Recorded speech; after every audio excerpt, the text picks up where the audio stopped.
This is Brightside Home Theater.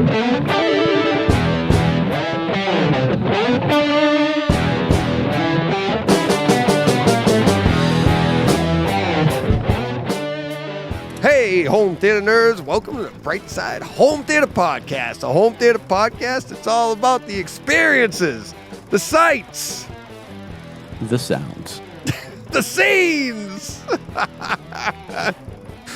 Welcome to the show, Jeff.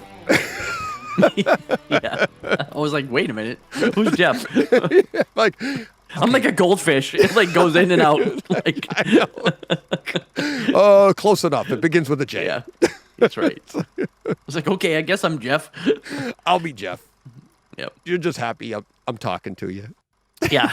As we've already established, that is Wagging not my the case. tail and just, Yeah. Oh. just happy. Yeah. That's actually me.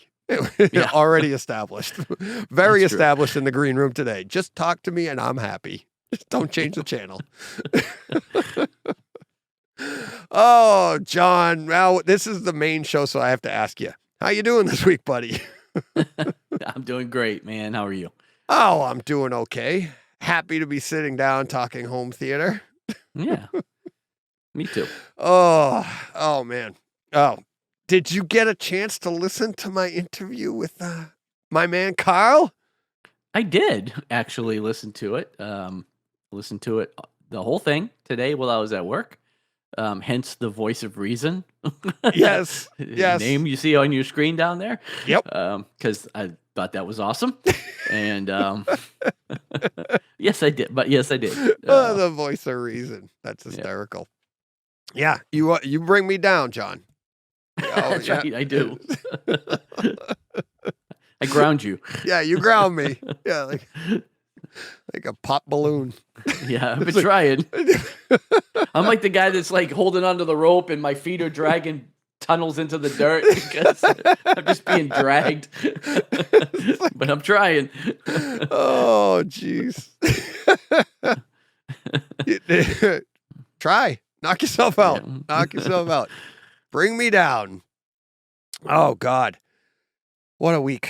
What a week. Lots of stuff. Lots of, I don't, we just had such a great chat before the show. I don't even know what we have in store for the show.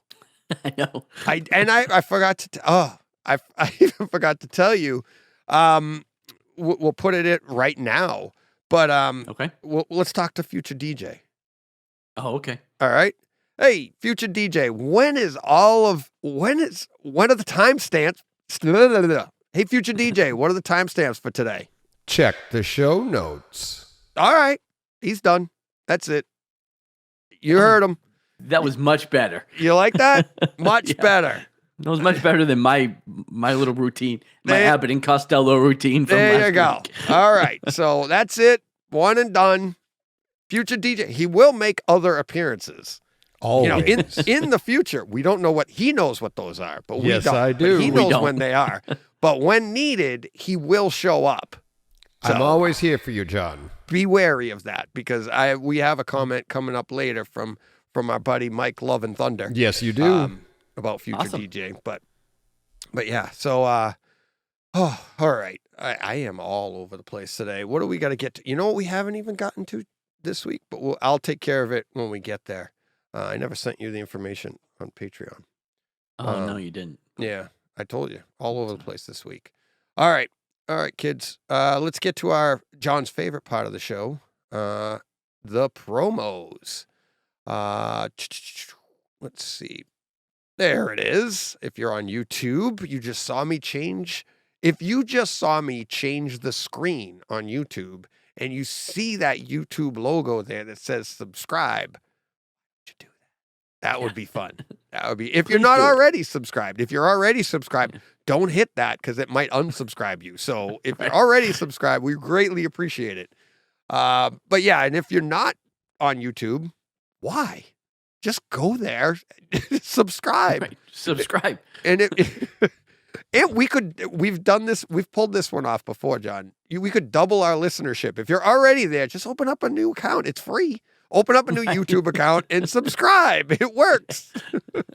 Gmail will give you 6 different addresses. Yeah, exactly. So you can open 6 accounts on YouTube. How do you know that? Do you have 6 different addresses? I've had 3. Oh, I have okay. 2 now. I know, yeah. But I think it's 6. Oh, okay. That they give you. Yeah. I just have the 2. I have chat and home theater. Yeah, I have this one in the store, but I had one for the kids too at one point. So And I have the breast cancer ribbon in the way of our email address. Speaking of email, brightsidehomtheater@gmail.com. You can email us to just send a comment, compliment, a critique, or a request to actually be on the show, and you can host the show with me on Takeover Tuesday, where the listener takes over, kind of like Carl. I would say Carl took over, right? a little bit. Yep, yeah, he A took little over. bit. And you can join us on Twitter @BrightSideHT. Join in all the fun conversations that are going on over there. And anything else, links or anything else, you can go to brightsidehometheater.com. And we have boxes of popcorn there. You can click on a box of popcorn. You can buy us a $5 box of popcorn, a $10, or you can buy us the big box or multiple boxes and pick the amount that you'd like. All money goes to charity. All that money helps go to charity. 50% of all money coming in for the show goes to from the listeners goes out to the charity. And John, why don't you talk about your favorite part? That is patreon.com/the Brightside Home Theater. Yes. DJ. Yes. John loves that one. That's how I got him to come over to the show. No. That's right. Yes. Patreon.com/Brightside Home Theater. And you can give us $1 or as much as you'd like. And again, all money coming in from our supporters. 50% of it goes back out. And this month we are doing breastcancer.org. Is that what it was? I think so. Let me double check the website for me here. That I should have had it, but it is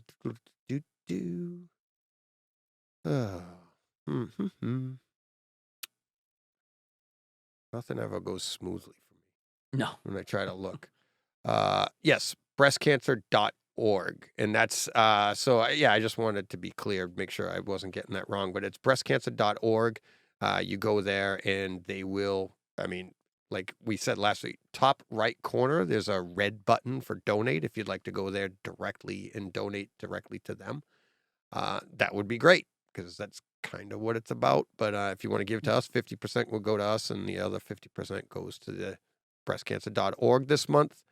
And again, that charity is it's not about research. It's about assistance for families, people with breast cancer, just all the different things. And, my wife likes the ones that help. Of course, we have to do research. And if you'd like to donate to that, there's that as well, other places. Right. But this one here is more about the support. So that is this month's support. And that is why we have the breast cancer ribbon this month on the web, on YouTube. Sorry. All right. That would take care of that. Let me go to Patron. Easy for me to say. We had no new patrons this week. We have no updated patrons this week. But do you remember who our patron of the was last? You didn't say. No, I don't. Last week? Yeah, last week. I can find out. I can look real quick. Let me scroll back. It's a week's worth of text from you, so let me scroll back 72 pages. There you go. What it was. Yeah, it's Hold on. Last week. Was it Matt or David? Was Matt Nelson. Matt Nelson. So this week's patron of the week is Billy Mack. Billy Mack has been a patron. Was a detective down in Texas. Where did that come from? Take the money and run. It's Steve Miller. Oh, okay. Billy Mack was the detective down in Texas. Oh, man. I didn't know that. And that's probably where he got the name. Billy Mack, patron for 5 months. So there we go. Nice. Awesome. Thank you, Billy. So thank you to all of our patrons. And That's pretty. I'm pretty proud of myself for coming up with that on the fly. You're that. You're good at that stuff, though. Seriously, you're really Usually good. I think of it like six hours after the show aired. The next And I was day. like, man, I should have said that. But Yeah, exactly. It's like when you get that comeback later, you're like, oh, yeah, it's like, dang, that was good. That was good too. that was a good one. I had that. Yeah, no, you're really good with names and stuff like that. I'm horrible with names, as you can tell.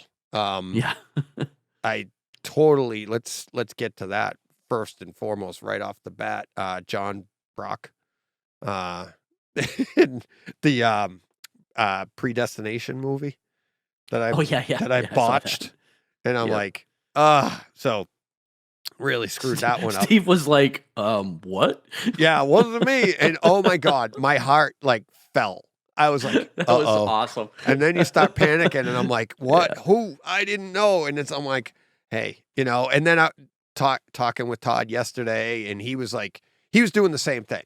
He's talking about like product that he's supposed to be in. Like, I talked about it with, who said what? Right. You just, and again, I was saying earlier in the green room, like our listenership and this, and it's like, Yeah. I You love talk to a that lot of people. So I'm talking to a lot of people, and I love it, but I don't want to sound like I'm bragging, but because we're not huge, but at the same time, it's like, this is way more people than I've ever talked to in my life. yeah, we've determined that most people change the channel. Yeah. So before Right. you get far enough So into now the I have people that conversation. actually want to, and I'm like, I'm losing my mind. So, but yeah, John's been great. John's actually going to be on the podcast again next week.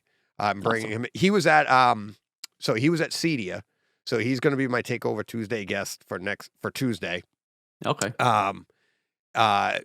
Of course, if as long as scheduling permits, as we talked about earlier, some stuff might come up, but yeah, so I reached out to him and I was like, I am so sorry. I go, it'd be great. I'd love to have you back. We could talk about, predestination. We can talk about Cedia and stuff like that. And I felt bad. And he's like, oh, you don't have to feel bad. But I'm like, no, I know. But I figured because that was his first time at Cedia too. He ran into Todd. Todd told me, he's like, yeah, it was his first time there. And so that'll be fun getting a perspective from people like ourselves, like a normal enthusiast just wandering through, so that'll be fun. So that's coming up on Tuesday. I'm really looking forward to that chat with him again. And you'll hear me grovel. I am so sorry. You can't help. I know he doesn't feel bad. I know you laugh, and I'd be like, oh my God, but I wouldn't even care. But you do. Yeah, the person that does it, you feel bad. You're like, ah. Well, his post on the green room was pretty good too. Yeah. I don't know. I don't remember which thread it was in, so I can't find it, but it was pretty good. Yeah, like teaching his kids and not to hold a grudge or something like that. Not to hold grudges. Yeah, it was something like that. I'm not going to try to remember. You know me. I can't remember anything. Yeah. From now on, when I forget stuff, I'll be I brocked it. There you go. So John's got his own. The best part will be in real life. Nobody, not even home theater, it'll just be in real life. I'll be like, oh my God, I totally brocked that.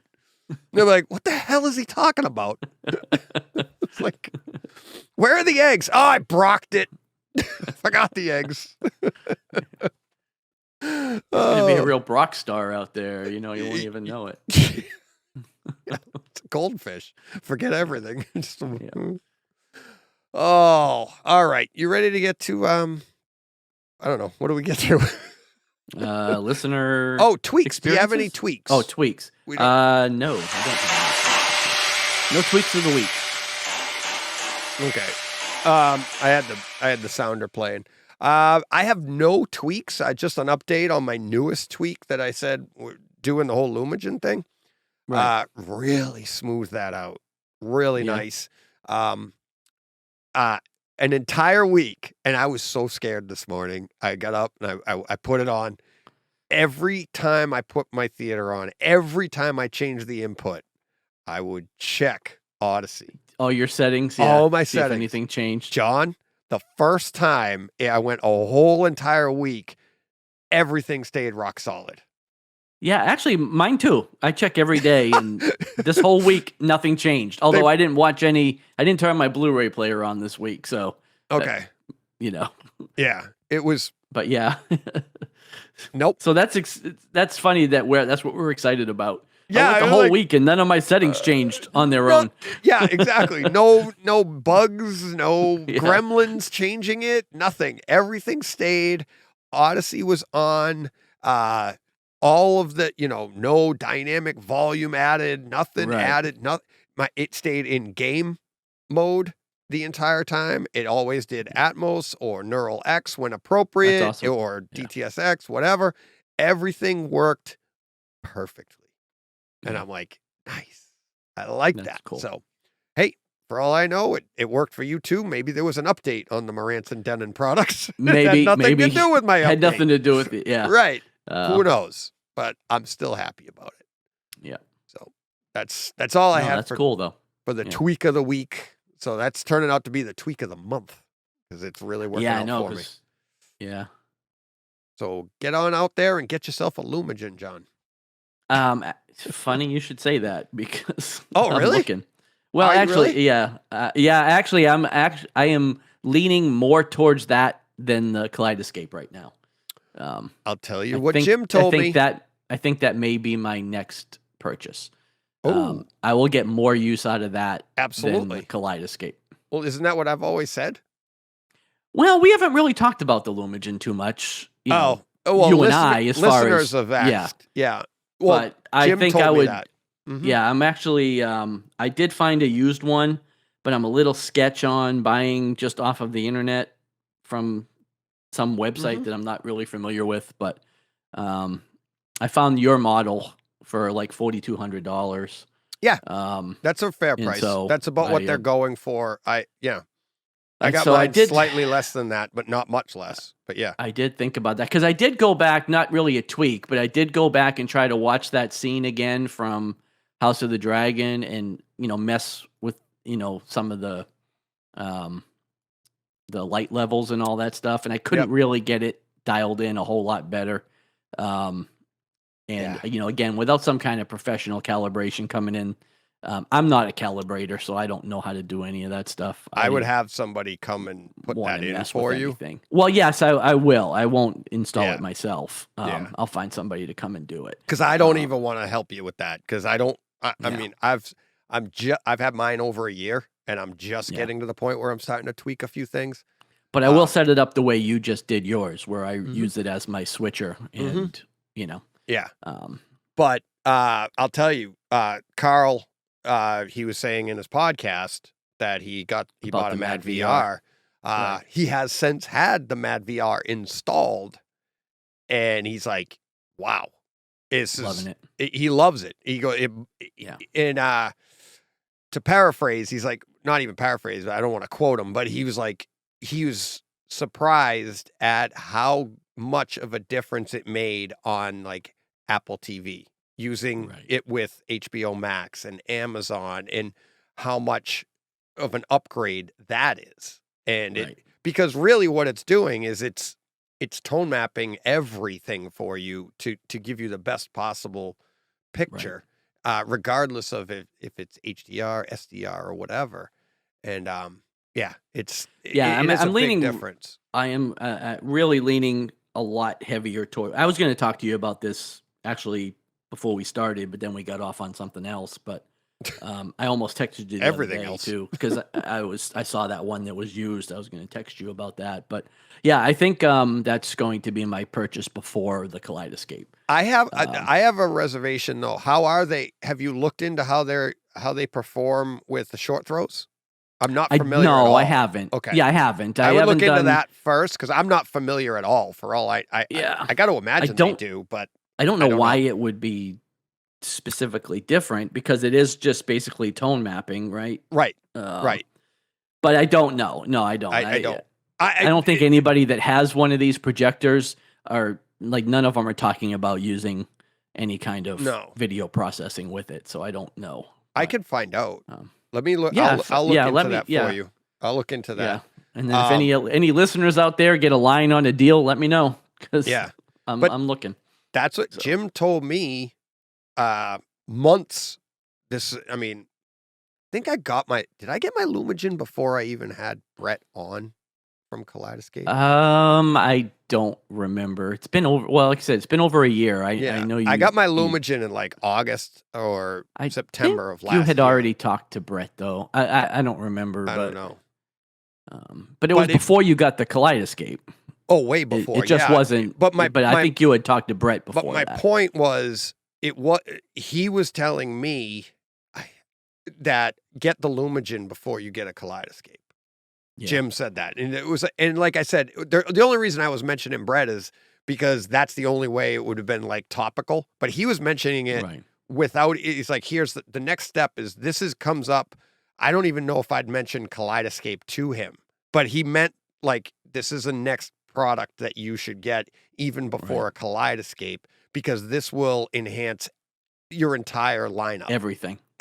And that's what Carl was saying, like, oh my God, Apple TV looks even better, you know? So that's, and like I said, he's like, get the Lumagen first. And that was probably in like May. And then it wasn't until Foundation came out and I was having that issue that I was like, oh my God. And then I called him and he's like, all right, yeah, let me see. Well, and actually it was House of the Dragons For you. that sparked it for me. Yeah. Right. Because like I know I can get more out of this project. And again, I haven't had the projector ISF calibrated even on its own, so it may be better even without a Lumagen, but it's not going to get You know, it's not what going to it get can what the do Lumagen is gets. what these things can do is it's not just like a frame tone map. It's like pixel for pixel. Like one of the other things Carl said, he's like, he has a JVC NX7, not the new NZs, right? He's getting the new NZ8, but he has an NX7, and that because of the Mad VR, they actually had to turn the brightness down on his projector because it creates a better contrast for you. So your bright levels are just like, you're like, whoa, that's too bright. Plus you want to bring it down so you can see all the detail in those brighter parts, right? So like you get these nice bright clouds up in the sky, you still want to be able to see if there's any kind of, variation. And see, and the only reservation I have with that is because I am not in a dedicated light controlled room. So I do use my projector in the daytime and at night. You know what I mean? So I don't know. You could probably I don't want to have to settings. I don't necessarily want to have to, which I don't have different settings now. I just run it basically. Yeah, but what I would do is I would run but I'd probably have to have a daytime setting and a. Well, I would run the Lumagen.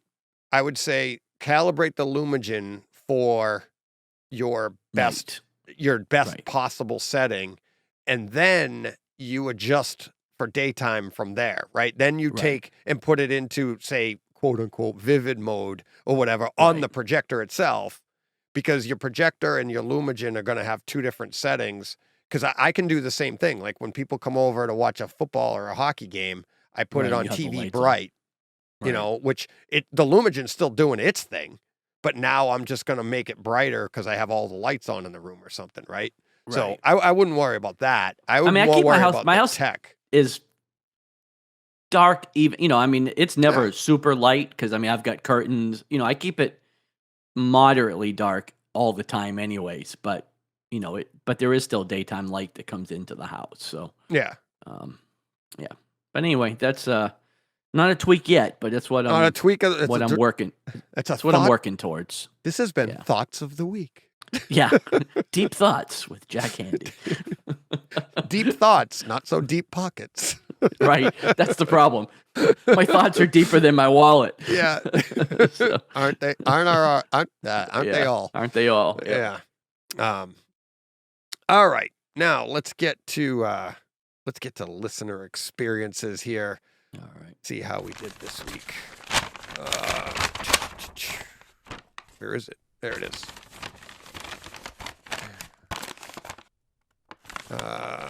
All right. First up. Oh boy. Okay. This is from Jonathan. Jonathan says, okay, I think I just saw the most incredible thing yet on my projector.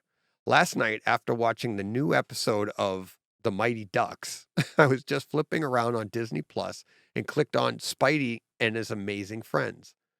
Oh my God, I've never seen colors look like this on my projector. I was mesmerized. I am not really an animation guy, and this is a show for little kids, but I could not take my eyes off it. The reds, purples, yellows, blues were just screaming out from the screen.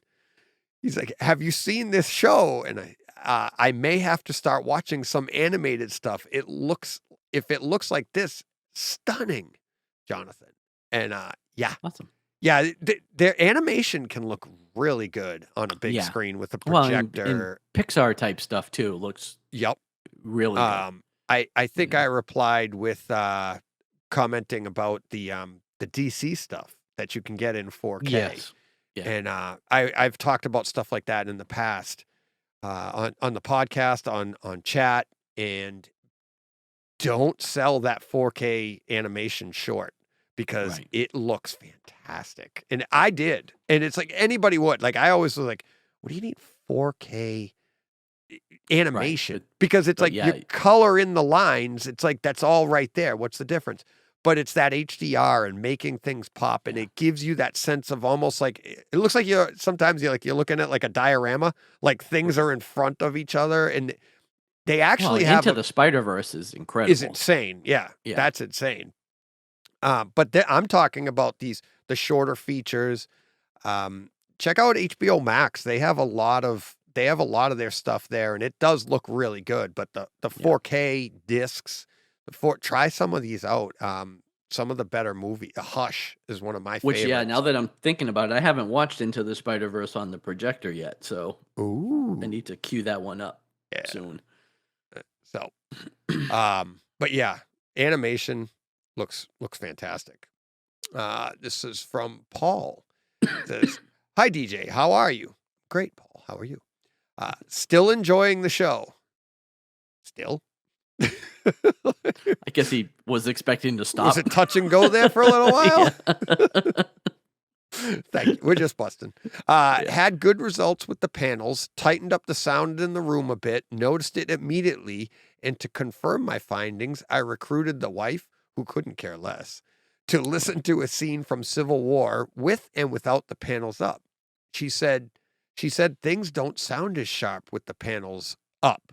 So experiment and money a success. Room sounds better. Also trying an Emotiva A3. Everyone seems to love them, and with all the positive reviews, including your podcast partner, I have to try one after the improvement from the panels, Paul. And so I think he said it didn't sound as sharp with the panels up. No, is sharp a negative? Meaning like, did that dull some of the sound? Is that a good thing? Yeah, I wasn't. Yeah, I don't know.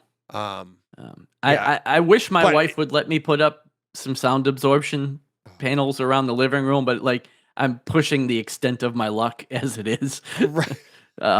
You start. I mean, we do have curtains. It is a living room, so there are some things there. But I'd like to hit some of the reflection points. But that's never gonna happen. It'd be so funny. I did one. I recorded an HT Tours last week, and this gentleman had a ton of sound absorption in his room. Right. He used Gick acoustics and stuff, and he's got these panels that are like, I think they're like 4 or 6 inches thick that are literally standalone. Like he has them in front of a glass shelf, and when the video comes out, you'll see it. But and you could just take it and move it. It's like 2 or 3 feet wide and maybe 4 or 5 feet tall and 4 to 6 inches thick. So you could buy a couple of these and just prop them up in your room. I was just saying, if I could just bring them out when we watch the movies and then, Lydia put them would away. Love that. Yeah, absolutely. That would be awesome. Well, that's what these are. And I'm like, it'd be so funny. Like you just pull them out. Okay, let's watch a movie. And you pull out these big absorption panels. It's like, where am I keeping them, the rest of the time? Just slide them under the couch. I think the line from Lydia would be, "You're sleeping with those because not exactly." They'd be my bed. I hope you love them because guess who you're sleeping with? Yeah, they'd be my bed. So. Oh yeah. So All right, we have another giveaway. Dan, who I visited with, he sent us a Full Metal jacket. Oh, nice. So first listener to let me know if you want it. I have a digital code for Full Metal Jacket 4K, and yeah, from Dan. So thank you, Dan. And first listener, just let me know. That's how we're doing these things, and it's kind of fun. People are they're sending in the digital codes, and we're giving them away. I actually had, I think it's coming up in here, maybe not. We gave away the last one. I never said it on the podcast. And I forget who it, maybe it was Dan. Might have been Dan that won it. Remember the Everest, the last digital Everest, code we yeah. gave out? I think Dan won it. And I had a listener this week contact me, and he asked, and he's like, has anybody won it yet? I wanted to give him a chance. And I was like, I sent him the code. I was like, try it out. I'm not really sure. I couldn't remember who it was. It was, the listener was David that texted me, and I was like, I'm so sorry. Right after I sent him the picture of the code, I was like, oh, I think it was Dan. Let me see who it was. I'm looking at it right now. Whoops, found it. Sorry, went to Dan. So Dan won the Everest, and that's why That's awesome. he paid it forward as well. But yeah, so I forgot to announce that last week. Dan was the winner of Everest, and now we have a new one from Dan, and so there we go. Let me know. I have another disc to give away myself. So oh, you do? We gave away the last one, right? I did. Yeah, I sent it off. I haven't heard, so I don't know if he ever got it, but to Mike. Okay. But I did send it off a while Mike, back. Love and Thunder? Tramp? Yeah. Wasn't it? Yeah. Yeah, Jurassic World Fallen Kingdom. 4K disc. Oh. I just bought the box set, so this will be an extra. Okay. All right. So figure out how you want to give that away. And I'll are we doing it right now? Sure, why not? Let's say U.S. residents, so you're not shipping all over the world? Yes, please. U.S. residents only. The first person that wants, what was it? Jurassic World Fallen Kingdom. There you go. Opened, probably never watched. It's digital. It's good. No, it's physical. It's the physical disc. Yeah, I know, but it's still digital. You can't wear it. You're not going to wear it out. That's what I'm saying. Oh, no. No. G. Cornell hitting us up with Shout Factory offers a poster with the disc for the old Henry, which we were talking about last week with Steve George. Yeah, I need to find that and watch it now. Okay, so Shout Factory is offering a poster with disc if you order from them. So go to shoutfactory.com and look up 4K, Old Henry 4K, and you'll find it. Yeah, there. Steve seemed to like it a lot. So yeah, it much like what you call it? What did I say?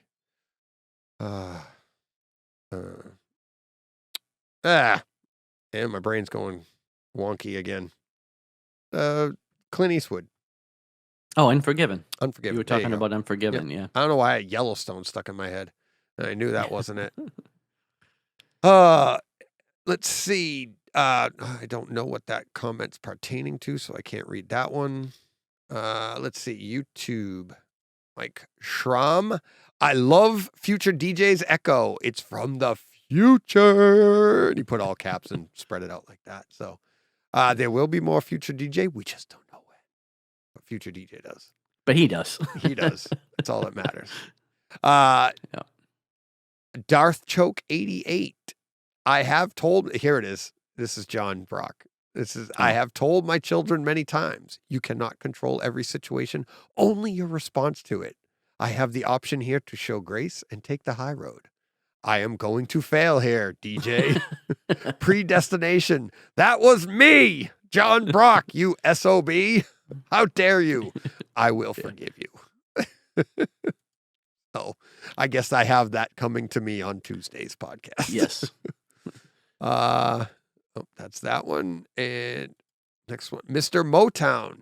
Hey, fellas, my recent experience was purchasing Star Wars The Force Awakens. Not a big fan of the movie, but wow, the audio was fantastic. I've never heard my overhead speakers be so active. Definitely a must hear.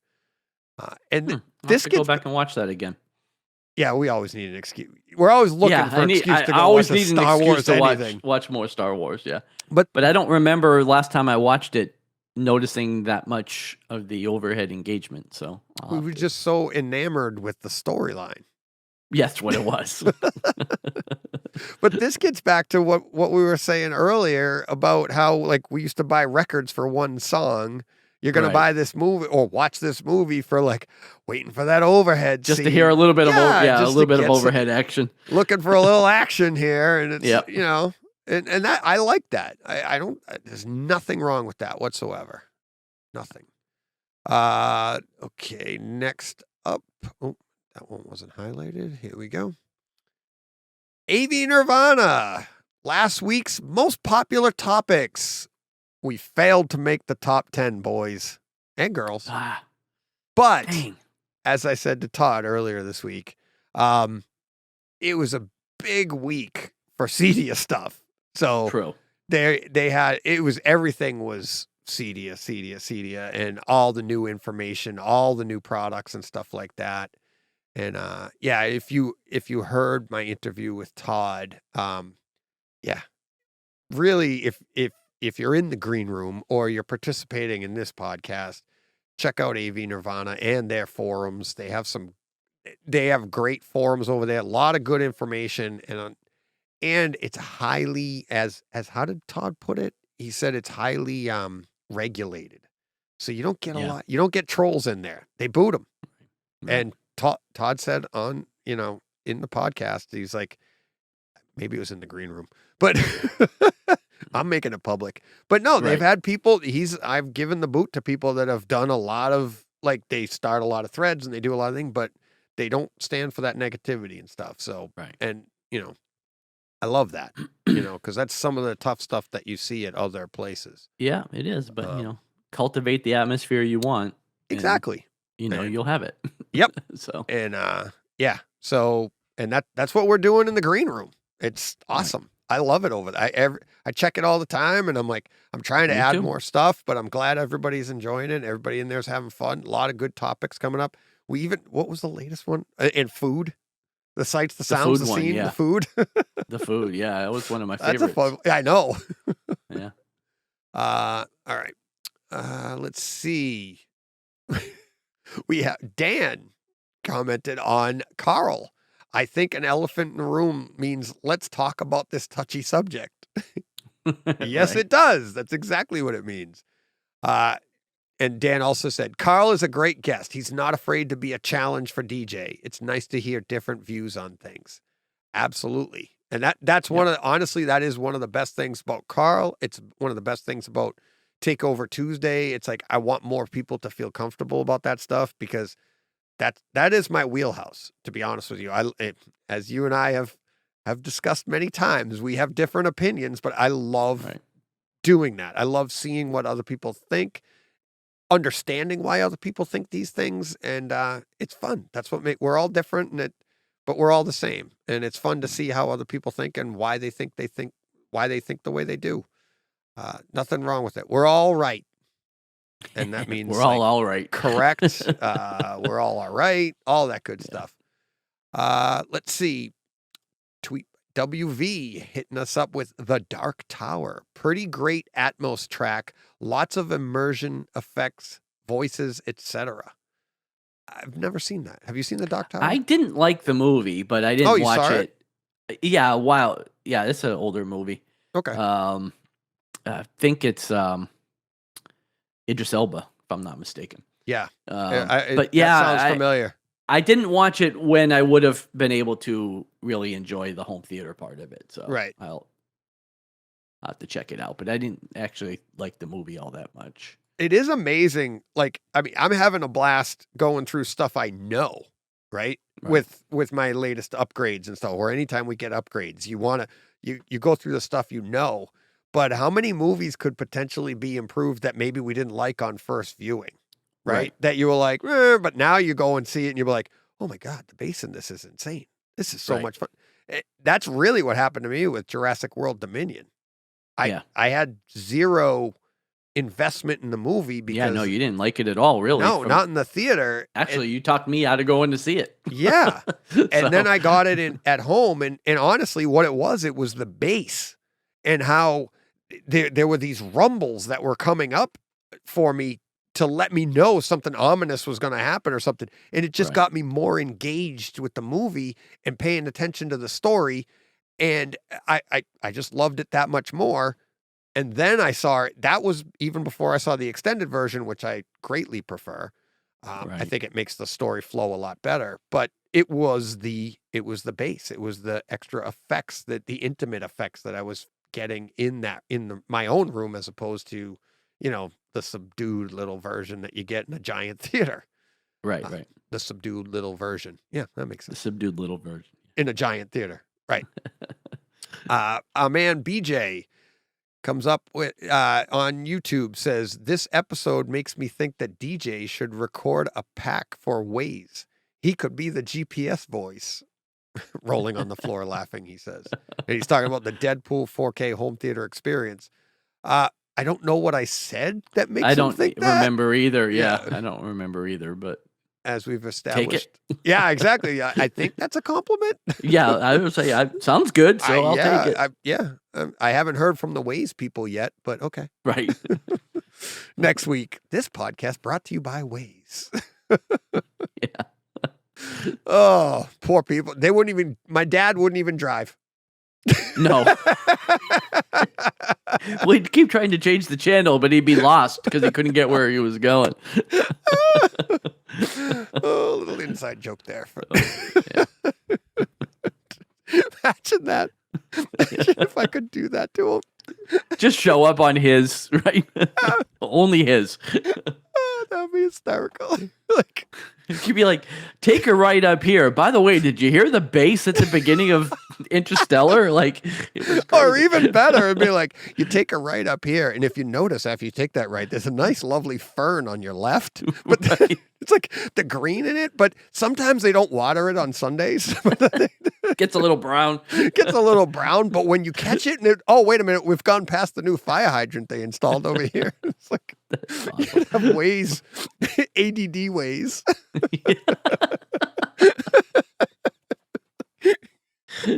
People be flying down the highway. There's a cop up here. Arrest me. Get me the hell out of this car. Just get me out of this car. I can't stop it from talking. Awesome. Phone gets thrown ADD up. ways.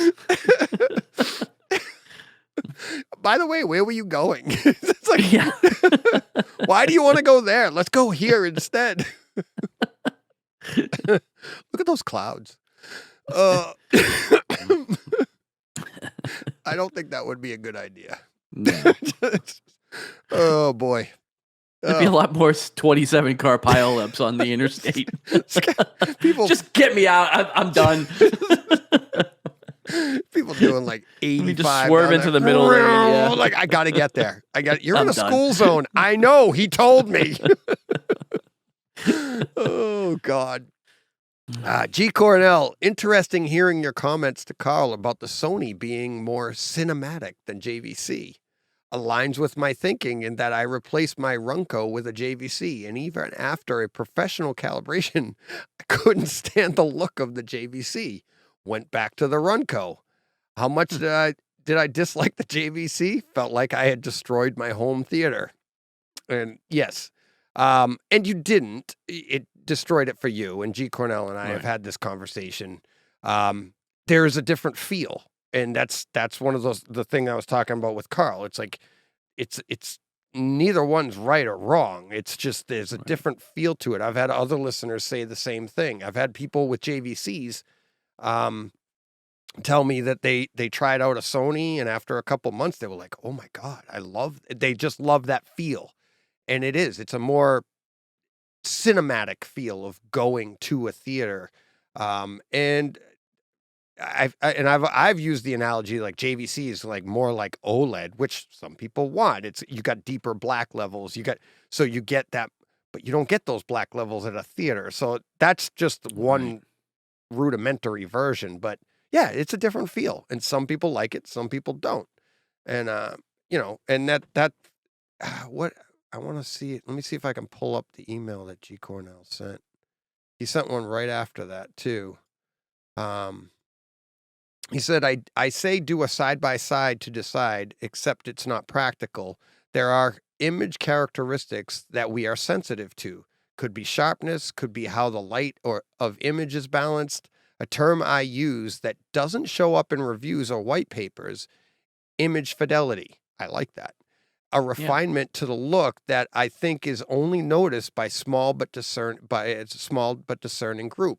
You could say you love your image, great, that's all that matters. I might see it and say that has coarseness, or I would say I don't know what you're talking about. I would say you haven't seen my projection to understand what I'm saying, perfectly understandable. It's honestly, and I've used this comparison, it's like asking somebody their favorite color. You can't, Right. it's like, red. Why? Well, It's that's like- wrong. Yeah. Yeah, it's like, or like, my son hates the noise of like styrofoam. When you take styrofoam Right. and rub it together, it's like, it hurts him. Doesn't affect me. So you can imagine like different speakers sound different ways. And why do we have that preference? But for some reason, when we get into projections and displays and stuff, it feels like there's a hard line that people think like there's a right and wrong when it's still a perception of people, right? And just like sound, I think we're a little more forgiving of it with sound, but everybody's fine to say, oh, those speakers sound different than those speakers. I prefer that over that. But yet in the display world, it's, how do you like that? It seems to be a lot more pushback if you like something different from somebody else. And you're like, but I know what something looks like. Yeah, but you don't know how they're perceiving it. Right. I know what it looks like. I know what looks good to me. Right. So, all right. That's it. That's the last one. Okay. Oh, all right. That brings us to the part of the show where I go across the pond. You're not flapping your arms this week. There you go. All right. I'm not going. I know you're not. You're going. I know. All right. Let's head on over. We'll have our conversation. Steve and I are going to duke it out. We got a conversation. Remember the whole Twitter thing about. My money's on Steve. Oh, yeah. Me too. He's the lawyer. He's just going to bury me. I mean, you know me. I'll just keep on talking. So. Well, that's true. You'll talk him into submission. I'll wear him. Give. I'll wear him down. Oh, all right. Let's head on over. Hey, Steve, how you doing, buddy? I'm good, thanks, DJ. How about you? Doing great. Good, Sitting back in my good. comfy chair here. Oh, yes, ready to rock and roll. Now, before we get started, Uh-oh. there is something we need to do. Now, it's only fair that we do this at the beginning. Okay. Yeah. Now, we try and avoid politics on this show, obviously, and understandably so. Yep. But every now and then there is an issue that is such a major issue of the day that it has to be discussed and it has to be raised early on because it's a matter of justice. Okay. So justice has to be done and justice has to be seen to be done. And so I just want to take this moment to issue a warm welcome and a plea for justice for Brock. So hashtag justice for Brock. I think I think we can all do this. Oh God, yeah, it's only right. Poor thing. The poor guy. Poor guy. Oh my God. I mean, you were there live. Obviously, you were there when it happened. It's like I'm like my heart fell. I was like, I told you then. I don't know if it went out on the podcast or we were talking about it afterwards. But I'm like, if that had happened to me 2 years ago, I was like, oh. But I know. I'm like, Brock's a great guy. He's John and I talk about it in the podcast too, but he put out it came up just a few minutes ago when John and I were talking about it in this podcast. Yeah. And like his quote, and he's like, I try to tell my kids to take the high road or whatever. So funny. But yeah, he is great. I'm actually going to be, as I said in the pod, he's going to be on next Tuesday. It just works out. He's I'm gunning like, for you. yeah, He's gunning for exactly. you. I didn't have a choice. He called me. No, no. Yeah. I said to him, I go, I feel really bad. I go, but he also has his first experience at Cedia. So I think it's going to be a great opportunity to get, he's a listener that got to get into Cedia, and we're going to go over all that. But also, we're also going to talk about predestination as well. And I said, we're going to You sure it's him, though? Are you sure it's him? You sure it wasn't anybody else? Oh, yeah. Well, after you, okay, so, like, I don't know if I've said this to everybody yet. I DM'd Andrew. I was like, Andrew, did you tell me about predestination? And he's like, nope. What's that? I was like, oh, for the love of God. And I was like, it had to be John. I knew, and I said right away, I'm like, it's either Andrew or John. The only reason I thought I leaned more towards Andrew was because John and his discussion was just so amazing about his building of a theater and like what he's gone through. I honestly didn't even remember us talking about anything but that because it's just so extensive, like the journey, you know? And I'm like, really? He had time to watch this movie? Like, but yeah, so we're going to talk about that for the listeners for next Tuesday. If you get the opportunity, see Predestination, and then you can hear us talk about it, because we're going to do our Takeover Tuesday, and then I'll let the popcorn pop, and I'll say we're going into spoilers. There may be an appearance by, future DJ telling you when it'll be over, but we're going to talk spoilers. And I just thought that would be fun. So, and for all the listeners, just tweet DJ and say it was you that told him, and just see how we go. Just to confuse DJ. Oh yeah, I know. Oh my God! Oh jeez, don't do that. It was me. It'll be a Spartacus moment. No, I'm the one that said predestination. No, I'm the one. I'm the one. Oh no. Oh man. Yeah, that was funny. But I couldn't resist the hashtag Justice for Brock thing on YouTube, and I know. I know. So. Did you get to hear my anything with Todd? My record. I haven't. Sorry. Okay, I know it just came out. Yeah, I haven't. I went to do it this morning, and then I then got a call away, so I didn't have a chance to. But I've seen some of his videos on YouTube, so I've seen some of the things he's done.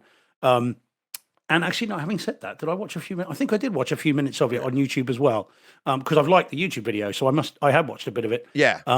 So yeah, I mean, he had a great time, as I understand it. It was a cool place, but it just seems to me, and I've never been to a CDA show. And I don't think I've ever been to a home cinema expo ever, actually, not once. Me neither.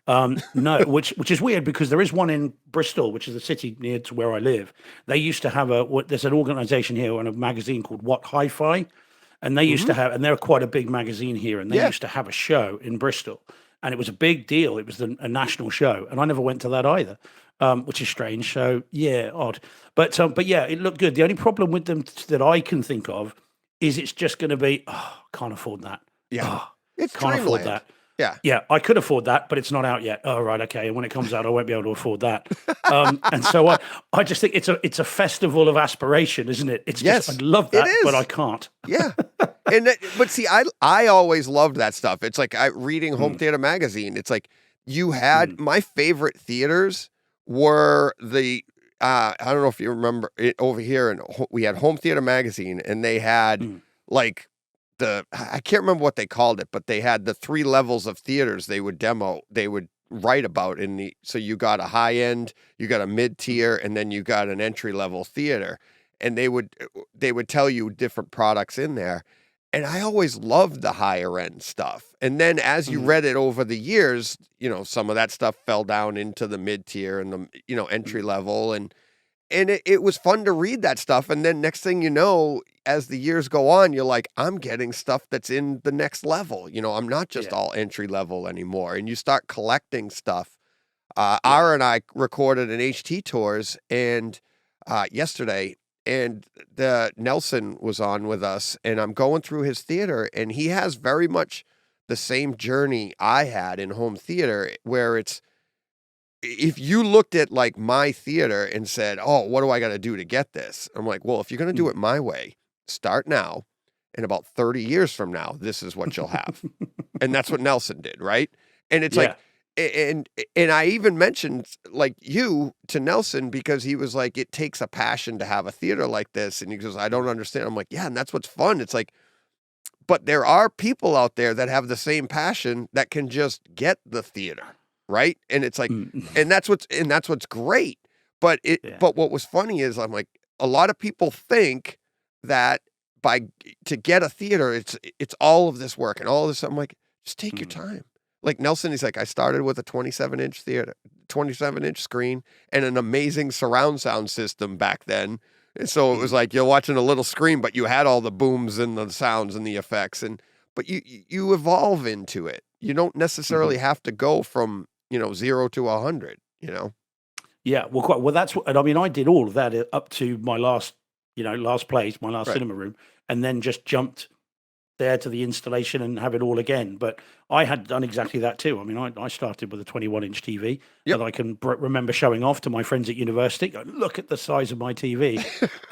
And now, I remember working for a month to buy a 29-inch TV, a 4:3 TV, and I did 12-hour days, 5 days a week for a month, just to spend all the money on a 29-inch TV, which was giant. Yeah. But then as per this one, this was just, well, look, I'm going to just take that next jump. I'm just going to break and jump to the next bit. But still, mine, I mean, I seem to remember reading Home Theatre magazine, but I can't remember the different tiers, but I'm sure I'm still in still in entry level tier. No. Bound to be. No. Really? No, okay. you're probably, we would, with our equipment and stuff, we would be mid to mid high. Yeah. It's like, see, you would be. I don't know if I would be. yeah, with some of the gear that you have, absolutely. Yeah. Absolutely. Oh, okay. It's like your speakers, your Yamaha, you would definitely be, your Yamaha's a little, but at the time you bought it, that would have been a mid to upper end tier.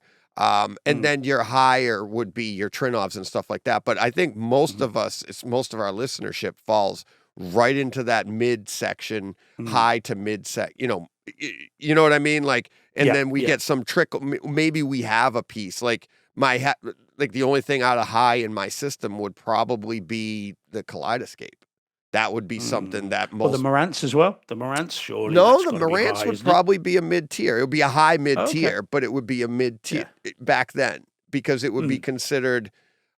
Because there is a higher end. The higher end was like the Dreamland end. That's your Trinovs and your just like Emotiva amps. Really nice. That's nice. That's a mid system to have that. You want to go high, you got Macintosh or the other. There's stuff like that. So, and then the entry level would be like back then would have been like a $200 or $300 receiver. And stuff like that. That was what they would consider a home, an entry level home theater. Okay. So nowadays that would probably be a sound bar, wouldn't it? Nowadays, no, I would still say for dedicated theater. These were all like, I see. Yeah, dedicated type theaters, stuff like, or even a dedicated like a living room home theater. It'd be like, okay, now I have a home theater. I don't know if they would be like entry level home theater. Plop a sound bar down. You could start there, obviously, and I suggest that all the time. Like, start there, get some, just like us, we had 20-inch TVs. I'm like, start somewhere. It's not about the room you're in. It's about the passion you have of making it grow, right? And that's what, that's all that matters. But yeah, I loved all that stuff and going to Cedia. But my point in asking you about about listening to Todd, he actually made me feel better about the whole John Brock situation because in the middle of it, he's like, and I was talking to, what the heck was the product? That guy's going to kill me. And it's like, because you get so much information that you're like, where did that I can't access it. The folders are all scuffled inside my head. I'm like, I don't know. Well, I would blame your age, but I'm younger than you, and it happens to me as well. So, you're all good. Yeah, exactly. It's just one of those things. We do it. I mean, I talked to you last time about, clients and forgetting their names, and, it happens to us all. Oh, yeah. But it's just fun to tease you about it occasionally. Oh, yeah. But I do. I live it. I love it. Yeah, it's great. I'll own it. I make mistakes. Yeah. But it happens. It happens. Yeah. But it's fun. And Brock seems to think it's quite good fun as well. So I'm sure he'll give you some grief about it next week as well. That'll be a very interesting one to listen to. Yeah, that's going to be a fun one on Tuesday. Yeah. Hopefully he'll wear a shirt with his name on, so you won't forget. It'll be fine. Yeah. Oh, But there we go. Alrighty. So yeah, so that's that. do you want to get into our Twitter discussion? Yeah, do you know what? In my notes here, how did you know? Am I not sharing the screen? But No, the next you're bit not. on my notes simply says the tweet. The tweet. Right now. Yeah. Now. How do you want to do this? Do you want to do this on? Shall we read out the tweet without saying who it was? So, because that then gives everybody listening or watching the context of it. Shall we do that? Oh, the midnight Yep. snack eater? Yeah, something like that. Yeah. It's not quite that. It's nearly that. That's yeah. what Do you I want me to wrote. say it? I can say it. Yeah, No, I can it say it doesn't. if you want. It doesn't matter because I'm not. It doesn't matter to me either way. It's not really about that. It was Mark V was funny. We DM'd a bit, and he's like, "I love to see you get all hyped up." I go, "I'm seriously not hyped up." I'm like, "I just think this stuff's funny." He was the one that really bet. Okay, well, let's read it out. So there's two tweets that were put out. This is and again for context for those listening or watching that don't follow us necessarily or just missed it because it was only an off the cuff comment that I made. So tweet was put out by a Twitter account on the 10th of October. It was. I've got it here. I photographed it just so we had it in case we needed it. Yeah. So let me read this out. It's only short. So it says observation. It says so many quote movie fans end quote in my feed here are only talking about packaging, purchasing, and video quality. I often wonder if they even watch movies or if they just love the rush of buying something. A great movie is a great movie regardless of the delivery system. And then he followed that up with another tweet saying, in the last 48 hours, I've seen multiple examples of, quote, I only watch 4K, end quote, or, quote, shame on you, studio or distributor, and even a why no 4K, end quote. For something shot on videotape 60 years ago, this is movie fandom, question mark. Yeah. So that was put out into the ether. I don't follow this person, and again, probably best we don't say who they are because we don't want to pile on, and we don't want people. Well, I'm not afraid because I agree with them. I agree with them to a degree, and that's what I thought was funny. And it's like, but you keep going because I didn't. I'll come in when I came in because and that's what made me laugh. And I'm like, oh. Okay. Now, I read that because it just popped up on my timeline. Twitter suggested it. I don't follow this person. Didn't know them from anybody else. So having read it, I took a very different view. Yeah. So I was about to type out, and I was halfway through a really lengthy response. And as I got through it, I then thought, you know what, I can't be bothered. It's just life is too short. You've already spent more time, and you can't. be bothered. Exactly. Well, I know. Well, this is. I'll come on to that because so I screenshotted it and just said, ever took umbrage at something, started a long response, and then thought I can't be bothered, and then just given up and blocked them, which I did. So I know. So now, having done that, I thought, having put that out, and then there's a few responses, I would have put my mortgage on you going, yeah, well, of course. And I genuinely thought, well, we could probably talk about it on the podcast this week before you responded. But then I thought, well, no, because DJ's obviously going to agree with me. So therefore, it's barely worth it. We'll just agree and we'll move on. And then you came in. So now over to you. So read what you wrote. I'll read what you wrote. So I come into this, right? And this is what I see. I see Steve had retweeted you screen grabbed that. Yeah, I did. Right? Yeah. Mm-hmm. So you screen grabbed those two tweets together because they were follow up. And then your reply, your tweet was ever taking umbrage decided to educate someone, then halfway through a lengthy reply thought, sod it. I can't be arsed. Life's too short, ... end quote. And just block them instead. I have, and the two smacking faces emoji. To which Mark replied, sounds like someone who watches on a 32-inch 1080p TV and just the TV speakers, LOL. He forgot the original movie came out in a theater. Unfortunately, they won't change and don't like to be taught or educated. And I'm reading this and I'm like, oh my God, this is funny. I was like, so, and I talked about it with John a little bit too in the podcast, but what I thought was funny is we have, and I called him the Midnight Eater. That's if you want to look it up, but close enough. Yeah. Close enough. So this person really likes theater, really likes movies. Okay. And Okay. there's another irony here too that's really great. And I'm gonna nail it right now. This person would just wants to watch like screenwriting, great acting and everything. They don't mind watching a movie on their iPhone. Mm-hmm. That's all they need to get the screenwriting, to get the acting and everything like that. They love it. Mm-hmm. But they're upset that people like box covers or 4K or the theater experience. But then you have the 4K lovers with the PQ and SQ. They love all of this stuff. And they're getting mad at them. And I'm like, I'm watching these two. And then Mark comes in hard with the elitism of they only have a 32-inch and it's only 1080p. And I'm like, oh my God. I'm like, we're all morons. I'm like, what the hell, right? So I was like, the only thing left to add in was like one of those like unboxing, channels to come in and go, you guys are all wrong. I'm like, it would have been hysterical because we're all literally in the same market, right? So you got Sony, Paramount, they're sitting back and they're watching this going, this is great. Because they're all buying our product. They're all buying it for different reasons, but they're arguing that you're not doing it the way I do it. I'm just like, what the hell? Why are we getting mad because they like something just not the way we do? And I was cracking up. And then Mark's like, you're all hyped up, DJ. I'm like, no, I'm laughing my ass off like watching Joe Rogan or Seinfeld. This is a joke.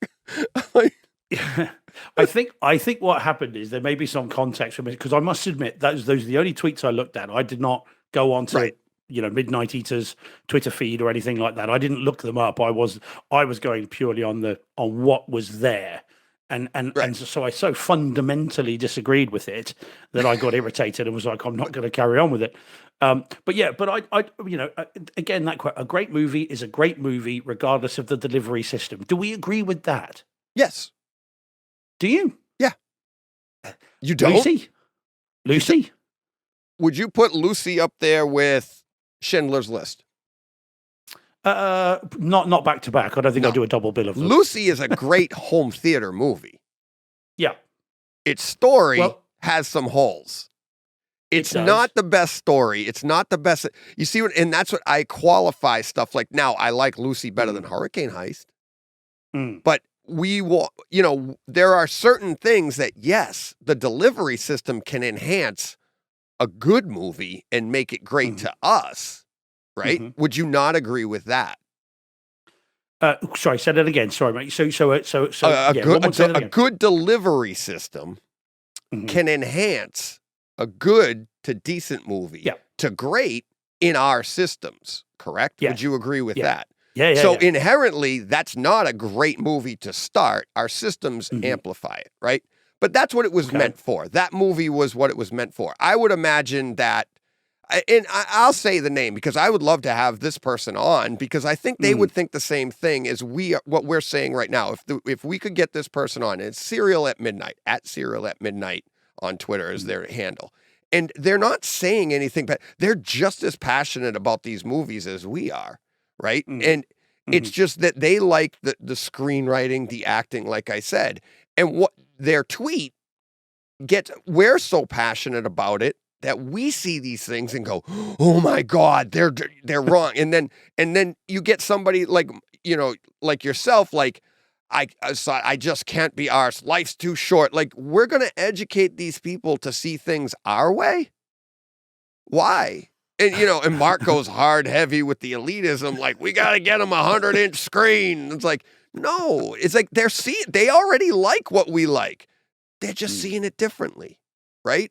I've run into the same thing. No anger though, actually. But in the car world, if you get a really nice car, like I have a Mazda RX-8, take it to the track. No, it's my show car. I painted the engine. I did all of the stuff. I want to take it, pop the hood and let everybody look at it.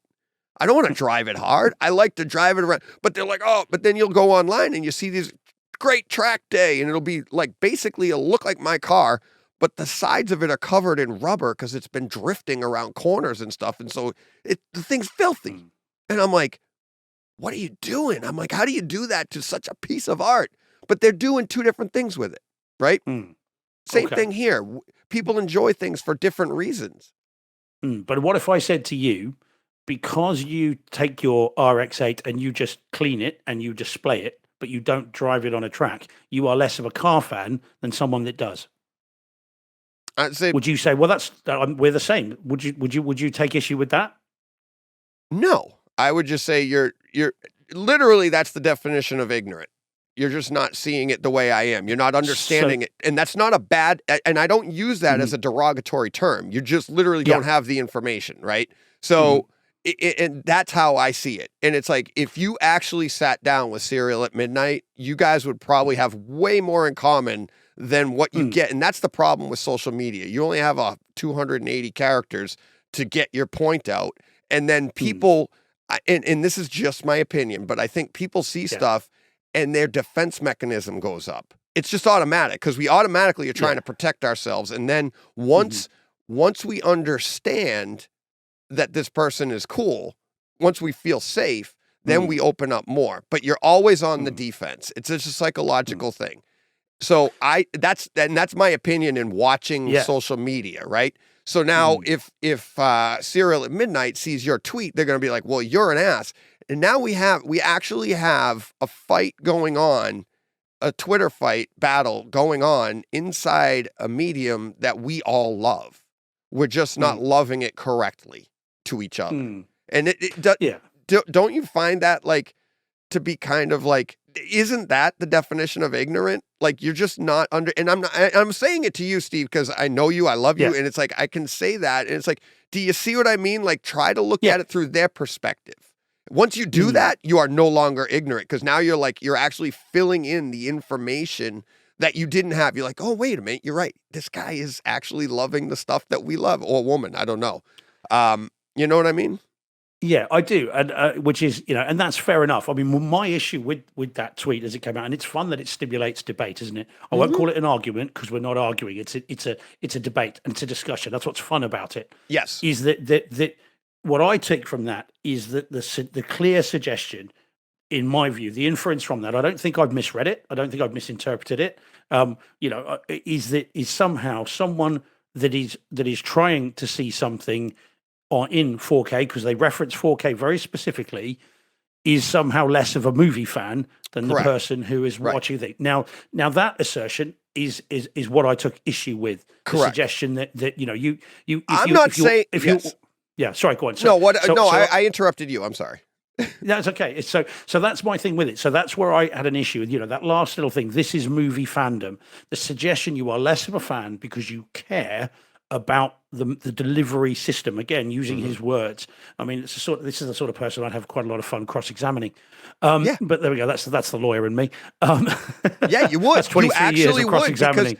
But that's why it would be so much fun for you because of what I said. It's like they're literally on your side, and you would be cross-examining them to come around and see and be like, yeah, you like it too. You just like it different than me. That's what you would be doing. You would be spinning them around, and that's what I was going to say.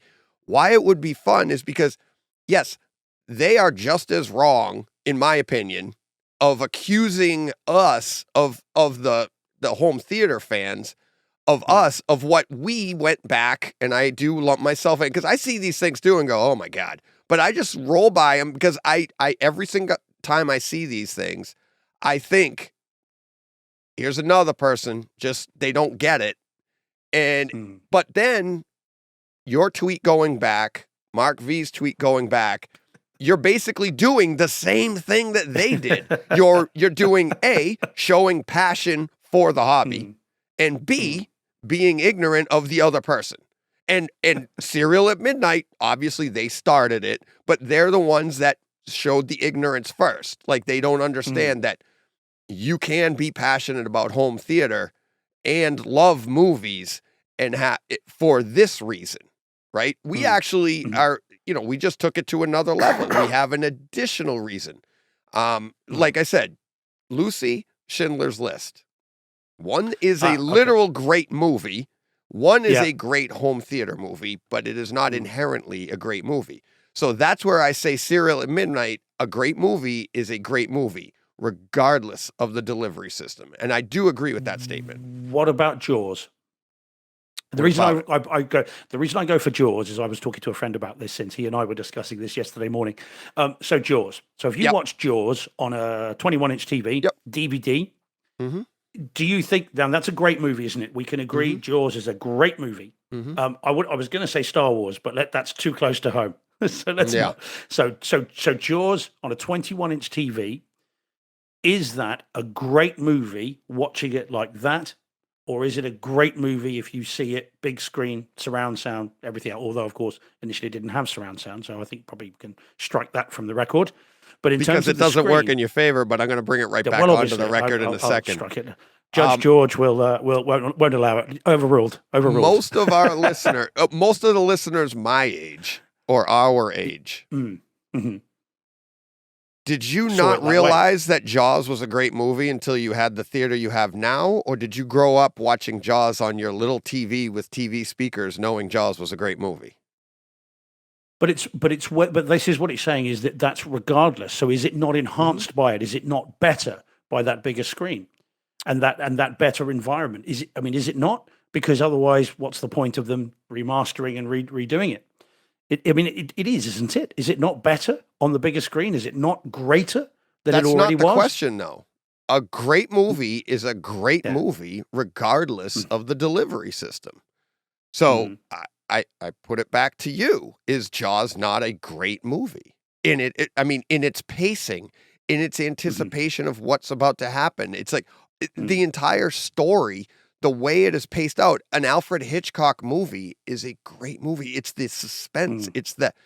Even Star Wars. Star Wars was geared towards children. How many children sat in the 80s and watched Star Wars on a little television and was horrified by Darth Vader, but was, encouraged, had a hope because of the New Hope, because of Luke Skywalker. The entire story grabs you. Now, can you enhance that? You can't. Once something is great, were you making it greater? You're already there, right? You already have a great movie. Now you are correct. We are enhancing that great movie. We're going to give you an experience that you can't get on a little screen. But you can. And Lucy is a great example. You watched it on a small screen. That's not a great movie. But I've watched Star Wars on my phone. I've watched Star Wars on a plane. I've watched Star Wars here. Because same with Jaws. But now that we have our theaters, I feel like maybe this is where that a little bit of elite. And Mark, buddy, I love you. I said it in DM and stuff because I screen grabbed and I said all this to him behind the scenes too. But I think some of us forget what it was like when we were coming up, and now we're like, you and Mark, your tweets almost make it seem like you have to have the theater to find the great movie, and that I don't believe that's the case, and not everybody has access to that, and that doesn't mean that everybody doesn't know what a great movie is. Well, perhaps Star Wars and Jaws might not be good examples for this reason. We saw them first on the big screen. So they were already a great film. So you would have decided, having seen those in the theater, in the cinema, that's a great film. You've talked before about the transformative experience Star Wars had for you. I wouldn't even remember.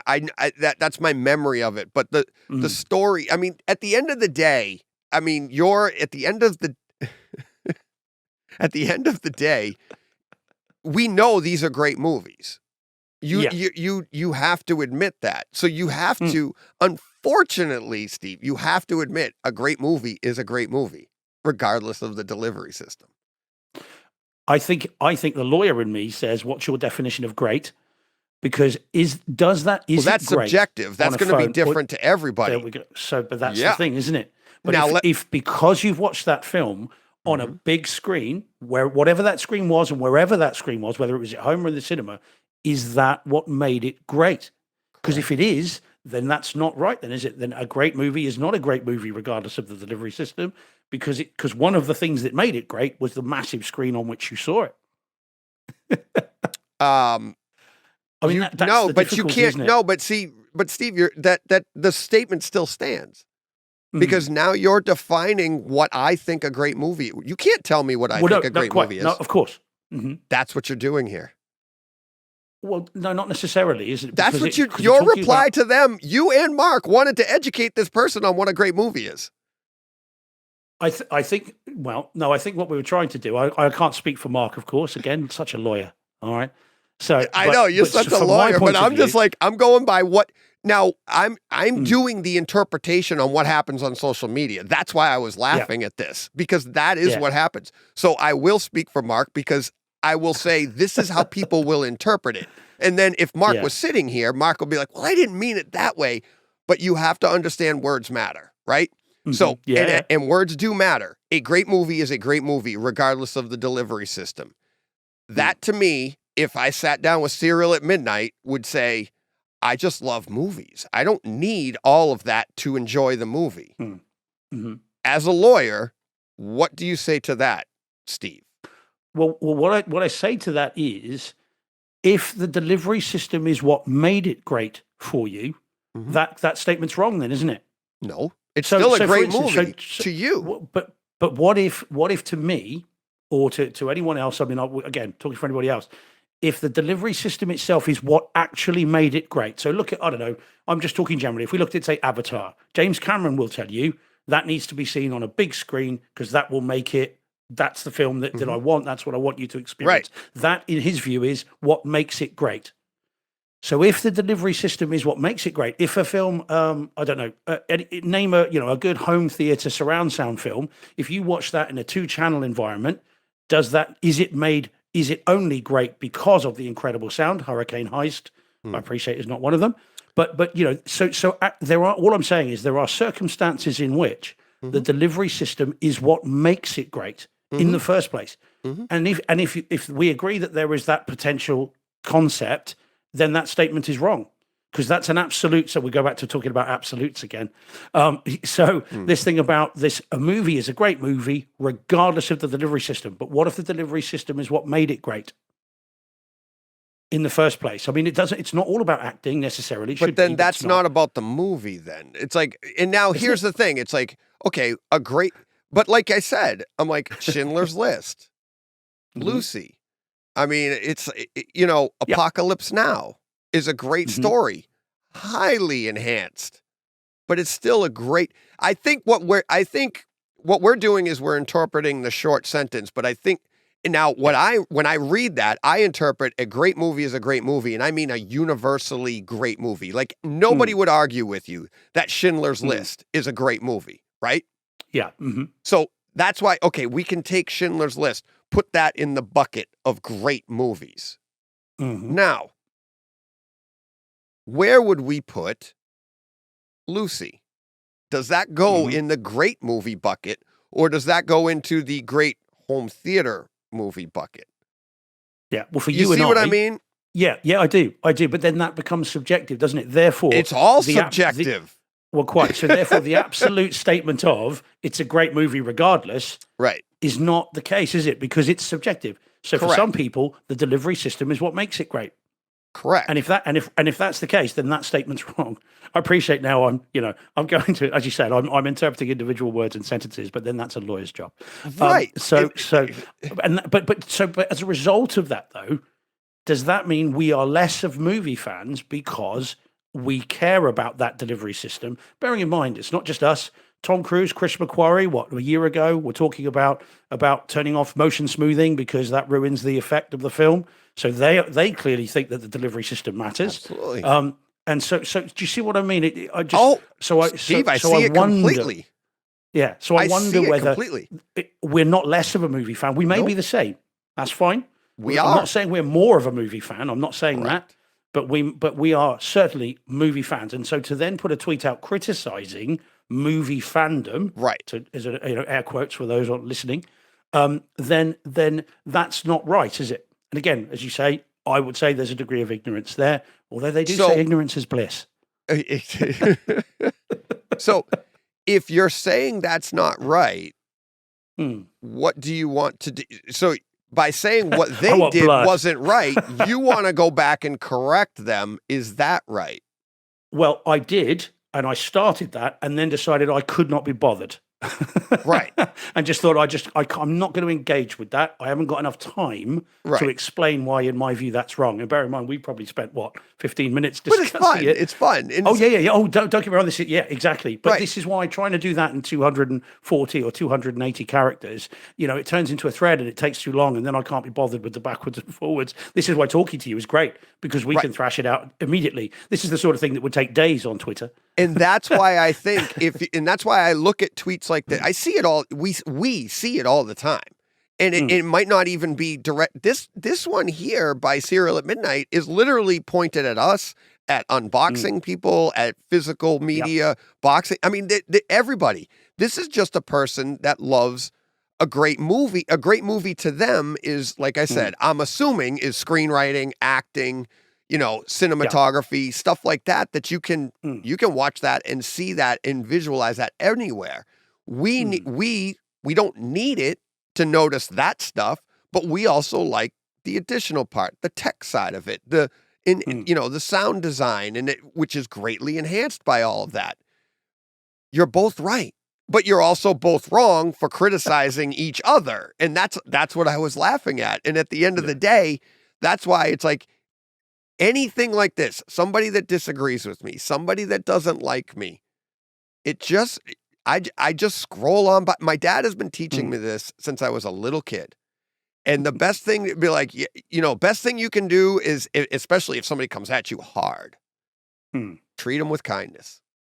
It's the best thing you can do. I did it in podcasting, and the guys around me were like, you're a better man than me. I'm just watch what happens. People were sticking up for me. People were doing this stuff. And I'm like, just watch what happens. Treat them with kindness. They have nowhere to go. Nowhere to go. Because people that get angry and they get upset, what do they want? They want you to be angry and upset. And if all you do is say, I see what you're saying. Oh my God, you're right. I'll work on it. I'll do that. And be like, you're the best. Thanks for pointing that out. They're lost. I've done it a million times in my life. I watched my dad do it. And it diffuses something as much as you want. It's just like, I just want to punch you in the face. And trust me, when I play hockey, this does not apply. I want to punch people in the face. Part of the game, isn't it? Is it? Yeah, and that's a whole different level. But I've seen it time and time again. And this isn't even a situation where I would be angry at the person. I just look at it and go, oh, okay. And just scroll on by, and it would never be a topic. I love that you brought it up. I love that we got to talk about it. I think it's great because at the end of the day, like I'm actually, you know what? I am going to reach out to Serial at Midnight. I'm going to say, I'm like, I want you to listen to this section of the podcast. We talk about you, and I want to get you on and get your side of it and have the same discussion because I think it's fair. And I think both sides are just as passionate about the same. And that's what I found hysterical. And that's what happens with passion, right? Passion is blinding, and you're just not seeing it the way they're seeing it. And it's so fun. It's so fun. But I mean, as much as the idea of turning the other cheek and killing them with kindness and that kind of thing, in terms of every day, that's right. But again, as a lawyer, and I'm a professional argumentative git. Okay, so that's git, not the chirp version. So I'm professionally argumentative. This is what I do for a living. I can't say to a client, just listen to what they're saying. No, to me, it's no. We're going to win. Oh no, you need a definitive answer. But but in a situation like this, there's so much gray, and because we're only going off of 280 characters, right? Yeah. And that is literally a lawyer's field day. Because what does a lawyer do is but deal with interpretation. That's why laws are written the way they're written, rules are written the way they're written, and it's all open. I do this with Mass and USA Hockey, where when we write a rule, you have to be prepared for the person coming back. So whether you were, like we'll say a coach on the bench will be suspended if they don't have their credentials in order. I'm going through this right now. All right. And you'd be like, okay, we will literally discuss for 20 to 30 minutes on whether we should use the word will. Yeah. Mhm. because once you put that in there, you're beholden to that. There's no ifs, ands, or buts about it. You have to do it. It's written. You wrote it down. You printed it. That's the rule. Now, but what if the coach has, okay, all right, let's use the word may. Yeah. And you know what I mean? And it's like doing this time and time again, you realize words matter. And it's like, you may be suspended.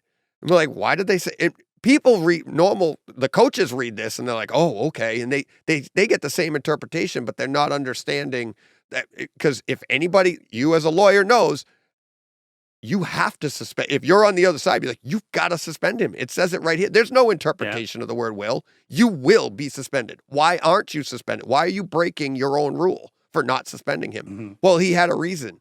Yeah, but it says here, you didn't say that here, right? So all of that stuff matters. 280 characters, lot of interpretation. As I said, lawyers field day. But this is why, as I say, this is why I on Twitter I did not want to get into it. I just could not be bothered because of the everything else that would come along, and just this would have taken days. Having a chat like this is where it's fun because we can back and forth and we can thrash it out and we can talk about it. Hence, I was talking to a friend of mine about it yesterday morning as well, and we were talking about things like that as well. So it's it's fun to talk about it like this. This is your pub conversation, your bar night out, few drinks, and everyone has a good chat about it. Whereas Twitter's not ideal for that, and I just couldn't be bothered. And do you see how this is where I always get the most pushback on stuff, though? We've just discussed this for probably 20, 30 minutes, something like that. And it's the most. And where am I coming down on this? In the middle. I'm right in between you, right? And I do the same thing. The most pushback, JVC Sony. What? I'm like, wait a minute. I'm in the middle. I love you both. This is great. Yeah. It's like you come down in the middle, you get all, it's like, but I would only get half the pushback if I picked a side, right? Because then the other side would only be mad at me. But you come down in the middle and the people get you, I'm like, oh my God. It's like, I love you that's both. It. So the fence is a nice place to sit. But I truly believe it. I'm not just sitting there to protect myself because clearly it doesn't work. Getting a rash. It's all good. Splinters. But isn't it fascinating though how that innocuous couple of tweets that I could have scrolled on by and just thought, I'm not interested, I'll just move on. Just then triggers a debate, which is an interesting debate about that is what's fun about all of it. Yeah. And again, even as I argue it, I'm still thinking, well, hang about, I watched it on a phone, and so why was I watching it on that if I cared so much about the delivery system? Right. But the way I rationalize that is, well, I didn't leave it there. I then gave it another go on the bigger screen. And we're going to talk about a film in a minute that I watched initially on my iPad, didn't like it very much, didn't think much of it, watched it again this week and really enjoyed it, having now got to it and to the point where would I call it great? Probably not, but not far off. And that was certainly much closer to greatness because of the delivery system. Correct. But we won't go back over old ground. Right. No. But that's my point is you're both right. You're both wrong. You're both, and it's like, but social media is not the place to hash it out. Hopefully Serial at Midnight will come on with me. I'll probably put it out as a special edition or whatever, but that would be a really good time. So yeah. We'll begin it with John Lennon's Imagine. Again, Kumbaya.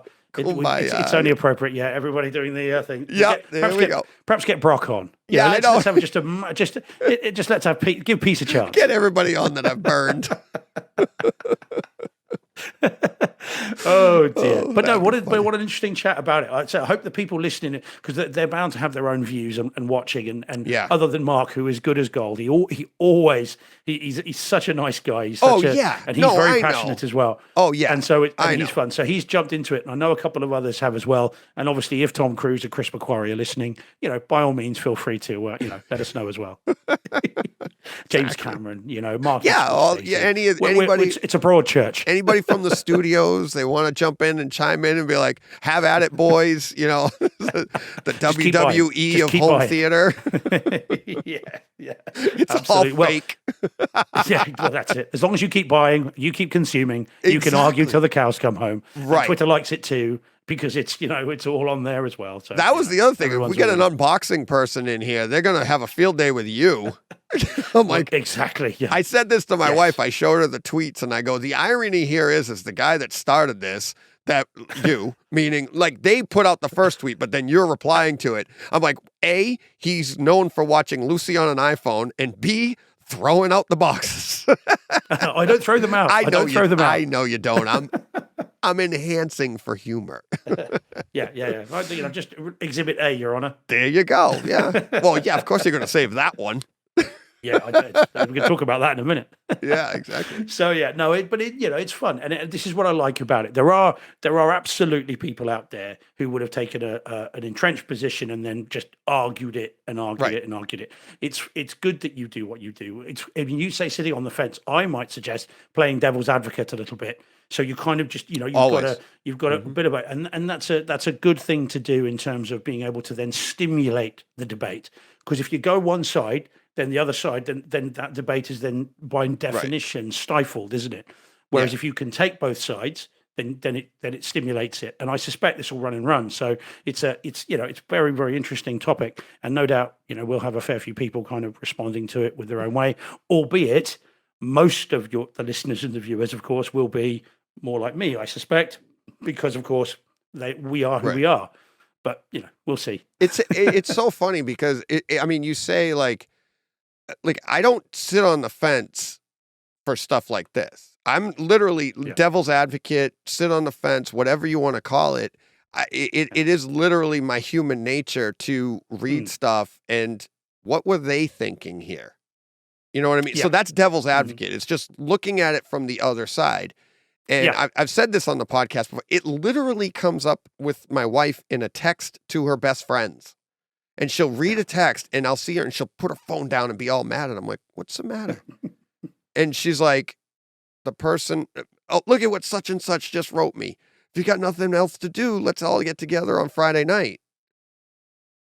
And she's like, oh, yeah, if we got nothing else to do. But I'm like, and this isn't an actual thing that happened, but it's like, why are you interpreting in that way? Maybe they're just like, hey, everybody, it's loosey-goosey. We can do something if you want. Blah, blah. And she's like, oh, yeah, okay. But you see what I mean? It's like, try to put it in the better positive, put it in a positive light. Try to think why they're thinking that. I do that 24/7 for myself. Otherwise, I go through and I react like you because we can always see the negative in what somebody's saying and be like, I love you. That's gross. Why would you do that? I don't want you to love me. Like, no, I mean that in a good way. I get it. But like I said, I'm a professional argumentative person. So I know. Just what I do. I love it. All right. Right. All righty. So all right, so that's it. enough Put for the this worlds to week. I'll rights. see you next week, Steve. No. Yeah, done. That's We're out of this could be a time. 5-hour podcast Now we in and do of it? itself. Yeah, that's it. Yeah. Well, we can trot through a few other things, a few other stuff that I've seen this week. If you Yeah, want what to do you go got? through Yeah, those. that's what I was doing. Let's get to some actual home theater stuff. What do we got? I know you've seen some stuff and I'm excited for it. Yeah, I've seen lots of stuff. Now, some of this I don't know if you've seen or maybe even have done on the podcast and I've missed it somehow. Because one of these I could have sworn you've mentioned, so I don't know. But the first one we'll do is 13 Lives. Now, have you seen that? I don't think so. 13 Lives. Is that Amazon Prime? I think John watched it. I think John watched yes, it. he did. He Yes. did. Yeah. Yep. In fact, his comments on it was enough to make me think, right, actually, I will watch this. Yes. So this is I have it's a Ron Howard film. Yep. He directed about the Thai football team made up of kind of young teen boys who wandered into these caves with their coach in Thailand, and then having gone in there, the monsoon rain started and they became trapped. And this is the story of the rescue.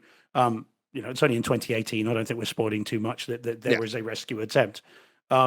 It's really, really good. As a film, it's really good. And if you suffer from claustrophobia and if you've got a big screen, you might want to be a bit careful. I don't, but even I began to get sort of sweaty palms as I was watching it because it's, Ron Howard's a very good filmmaker. If anyone knows how to build suspense, well, look, he can make a rock out of a thermal detonator. So he knows what he's doing.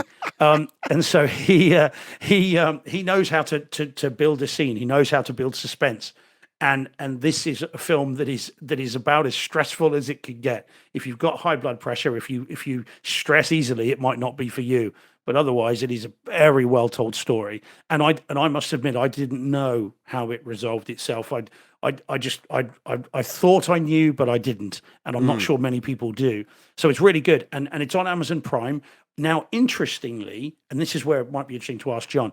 The audio was only PCM 5.1.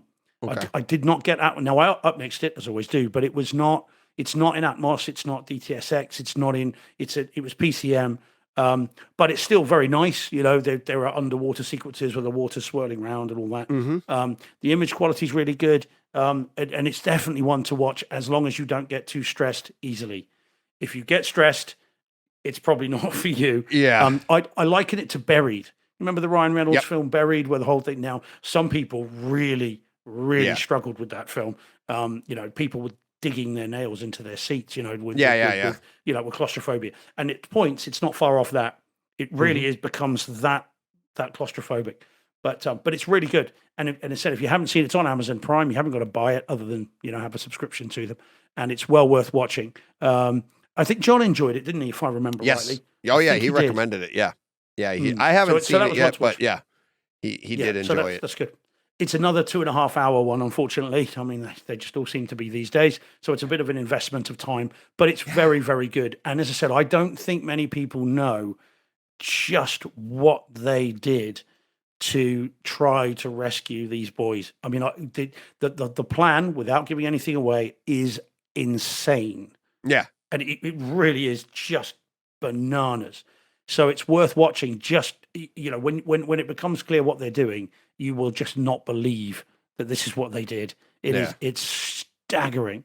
So well worth the watch, that one. So that's that one. So the next one then was X. So that's the one holding up there. Look. So that's this one here. Now this is the sort of thing that you brought me on to talk about. So it's a horror film, so not for you. But the reason I say you brought me on to talk about it is this is a German release. It's not available, I don't think, in 4K on anywhere else.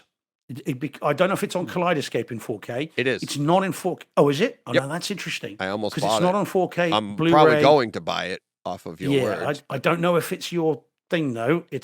I've heard a lot about it for a while. Yeah. I am kind of intrigued by it. Yeah. It's a straight horror film, though. It's not got any pretensions as to what it wants to be. Now, I saw this first streamed on my iPad and iPhone ages ago, and I did not think a lot of it. When I watched it, I thought it's a bit of a by the numbers horror film. Yeah. But then I thought about it and I thought it's worth another go. So I'd heard that the 4K disc was available in Germany, and I imported it, and I watched it then in the cinema room, and I got it this time.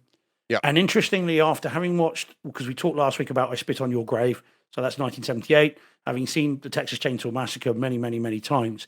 Now, this is a film that is greatly elevated by seeing it on a proper screen and in surround sound. Yeah. It's in Dolby Atmos, because it then clearly becomes apparent as to what it's trying to do, which is a new film shot like it had been shot in 1978, which is when the film is set. So it's clearly trying to evoke that, and you get that much more on a bigger screen. So whilst it's quite soft, the image has deliberately been softened. Yeah. The HDR on it is really nice. It's almost transformative to the point where everything is heightened. As of course a lot of films from that era were. The cheaper film stock that they used back then. This hasn't been shot in 16mm. This has been shot digitally, clearly. But somehow the film stock back then seemed to heighten the colors. So if you watch Texas Chainsaw Massacre, you watch I Spit on Your Grave, they are the colors are very saturated, if that makes sense. Yeah. And the HDR in this heightens that and increases that, and actually really works wonders for the film. And it's got Atmos. It's quite a quiet Atmos track. There's no explosions or anything, but there is a nice atmosphere. Again, using it's a trite phrase with Dolby Atmos, but there's atmosphere in it. Yeah, so there are little things. You can hear crickets buzzing behind you. You can hear the blowing of the wind. You can, and it creates an atmosphere and a feel that you just don't get watching it on a Yeah. smaller screen and in 2-channel stereo. And the German one, again, I know I keep handing it up, but the German one, the packaging, let's really annoy Cyril at midnight. So the packaging is actually really cool as well. So you don't just get, and I'm not into packaging, but this is a really nice thing. It's like it's like an old fashioned book. So it opens up, and you've got sort of a book in the middle there as well, and then very cool artwork as well in the middle. I don't know if you can. It might Nice. zoom in, it might not. Yeah. And it's and it's a sort of old fashioned kind of book style release. So yeah, it's really really nice, and it comes in that as well. So yeah, very cool. That's going to really annoy Cyril at midnight. Oh yeah. Oh, you got it. Did you? Oh, now I'm going to feel bad if you don't like it. I've bought worse. Just listen. It is on Kaleidoscape. It's 4K HDR UHD if you want it, in Dolby Atmos. Oh, excellent! Right, so Atmos. Why have they not released it on disc in America? It seems so strange. I don't know. It's on Blu-ray, and it's Blu-ray DTS Master Audio 5.1. But so strange. Maybe it's coming. I don't know, but I would, it's. I mean, A24, of course, who have put it out. They did this with Midsummer, didn't they? They released a sort of a version of it eventually, but it it seems that the European version's not even England. We haven't got it here. It's not. It's on DVD, Blu-ray here only, and that's it. So, but Germany, for some reason, seem to get these, and Italy get them as well. Yeah. But for anyone thinking of importing it that doesn't have a posh Kaleidoscape, it's just to import it. Yeah. Yeah, well, that's the thing. And unlike some of the discs that I've imported in the past, there are no burnt-in subtitles, so you could turn all those off. It's the Atmos is fine. When you get writing on the screen, it doesn't come up in German. It's all nice. With a subtitle. It's exactly as it would be if you'd bought the American 4K disc. So well worth it. And I'll be curious to see what you make of it. It's one I think Jen will like because it's a by the numbers horror film. This isn't torture porn. It's not anything like that. Yeah. There are some racy sequences in it. I mean, it's about a group of people that go to film a porn film on a farm in Texas, and then unfortunately the owners of the farm don't take too kindly to it and respond accordingly. And so it's an unusual sort of film. But if you can get into the sort of vibe of the movie, and on the basis of it's supposed to look like I Spit on Your Grave and Texas Chainsaw Massacre, you can get into that. It's actually really really fun, and it's gory as hell, and it's got all that stuff as well. So yeah, I really enjoyed that, and that's one that is worth having a watch. Okay, so that's X, because I'm aware that sometimes I say the film at the beginning and then don't mention it again, and so I often wonder whether people then wonder what we've got to. They've got rewind. They got it. Yeah. Well, that is true. That's it. Be kind, rewind. There you go. All right. Now the next one. Then. Now this is one I'm very curious to see either whether you've seen it or whether you've done it on the podcast, because I think you might have done, but I'm not sure. Mortal Engines. No, I haven't seen it. Oh, okay. Right. Now, if I tell you that Mortal Engines is the follow-up movie, it was due to have been a series of films, but it's the follow-up movie from Wingnut Films, so Peter Jackson's production company, and all the effects were done by Weta, and it was shot in the same studio complex as Lord of the Rings and The Hobbit. They went straight into this. Okay. And when they released it, it bombed in the cinemas. It just didn't take off, which is a massive shame in my view. And certainly from a home theater perspective, it's a must own or a must watch. So it's a strange one. It's set in the far future where cities have become mobile. So cities roam the wastelands to basically take out other cities. And so London is this giant behemoth with tank tracks and everything else. People live on this, and they basically roam the wastelands trying to target smaller cities. And it was a young adult series of books, as I understand it. I might be wrong, but I think it is. And it's as a home cinema thing, it is well worth picking up, and it's probably quite cheap now because it's gone back to 2018, I think it is. So Kaleidoscape's bound to have it because it's a universal disc. It is great. Now the video is exceptional. This must be a 4K direct transfer because it is crystal clear. More so than The Hobbit. I think actually, image quality wise, this is better than The Hobbit. There's no ringing, there's no moiring, there's none of that, which you get very occasionally on The Hobbit discs. There's none of that on this. The HDR is gorgeous. The cinematography is amazing. And the audio on these things, bear in mind, it begins with one city chasing another. It feels like you're on this thing and you're in this and it's coming right at you. So it's well worth doing. It might be worth a rent, perhaps, if you can, rent it on Kaleidoscape, see what you think of it. But I've seen it before. I saw it a few, not long after its release. And then I just came across it by accident again this week. And I thought, you know what, I'll watch that again. And it's great. It's got Hugo Weaving in it. It's got a number of people from that you'll recognise that are Kiwis. So again, it's bound to be cool because they're New Zealanders. So you'll see some of them, and you'll recognise some of the people from The Matrix as well. Not Keanu Reeves, but a number of people from The Matrix because, of course, they were shot in Australia and stuff. So you'll see similar actors. But it's well worth a go, and I'd be curious to see what you make of it. It may not be the most stunning story in the world. You'll know what's going to happen from the beginning, I would say, but it looks and it sounds incredible. So I really recommend that. If anyone's missed it, if it has passed you by, have a look. And I suspect when you hear it, that will be one you'll want to break down at some point, because there is sequence after sequence after sequence where just something else happens. You've got your big land battles, you've got your aerial battles, you've got your quieter things when they're inside rooms where the whole thing is moving, as in because they're on track, so the whole room is moving whilst you're inside it. So you get all that stuff as well. It's well worth a watch. And as I said, probably pretty cheap now. It's a 4K disc you'd be able to pick up cheap enough. Yeah. How much is the Kaleidoscape one? Have you found Kaleidoscape has it for 24. 14. So I'm sorry. Kaleidoscape has it for 14. It's in 4K HDR, but no Atmos. It's DTS Master Audio. Yeah, they do that. They have a lot like that. But the disc is Amazon has it at $20.99 and or new from $16.50, so you can find it at 45% off. Well, and that has that's the 4K with Dolby Atmos. It's worth it. It's worth it. $16. That's really good price. $16 you can pick that one up. It says right here, at least in the States. But I would recommend that. That is worth it for $16. That's worth we would say a punt over here. I'll be careful how I say it. That's worth a punt. Just picking it up just on the careful how I say it. But that'll be worth picking up just to see what you think of it. But it's one of those that you will want to break down, I would say. Yeah. It's even on Kaleidoscape though. It's like I've done when I first got it, I was a little shy about stuff. I'm like, oh, it's not Atmos. But the ones that I have that are DTS, like the even like the Bourne series, the ABs I've done between like their DTS Master Audio versus and that one was DTSX.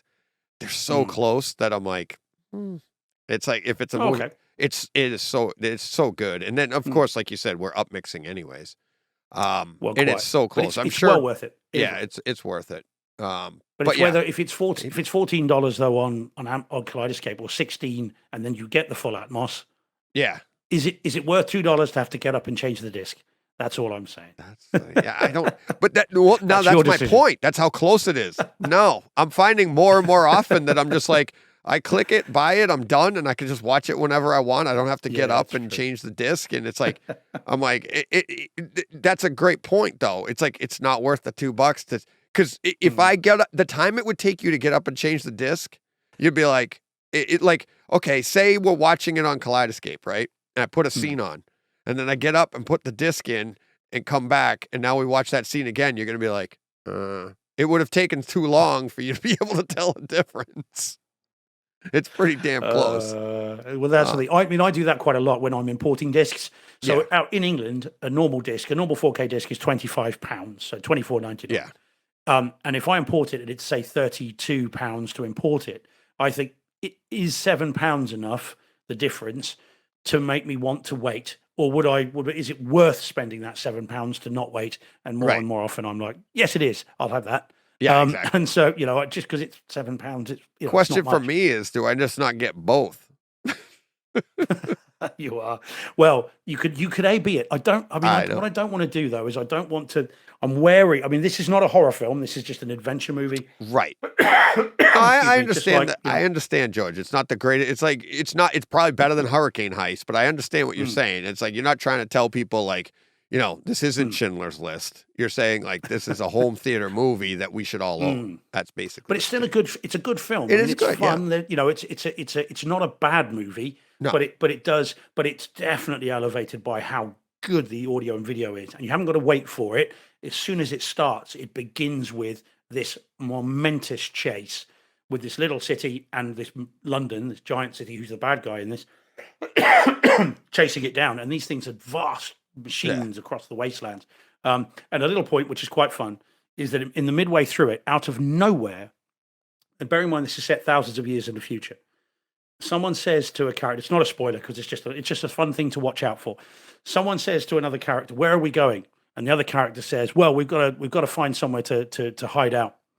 And the person says, "Well, where should we go?" And they said, "Oh, we're close to a place called Chipping Sodbury." Now, if I tell you Chipping Sodbury is a tiny little village that is literally a stone's throw from where I live. Oh no!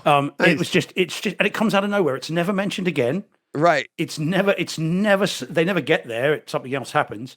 But just completely randomly, someone mentions this tiny little village in the Cotswolds called Chipping Sodbury, and it's never mentioned again. And I can't find anything online as to why that line is in there. It's got to be a reason. Yeah. Bonkers. I don't understand it. It's from New Zealand, so it's the other side of the world, literally. I should know. And yet someone in the script phase decided to include a tiny little speck of a town. It's a one street town. It's got a high street, shops either side, and that's it. It's tiny, and yet it comes up in this. It's really weird. That's fun. And so that's fun. When you get like it would be the same here. Like they mentioned at my neighboring town or my town, like, we're near Douglas. Douglas, like, or something like Douglas, Mass, like, or whatever, because there's probably more than one Douglas in the world.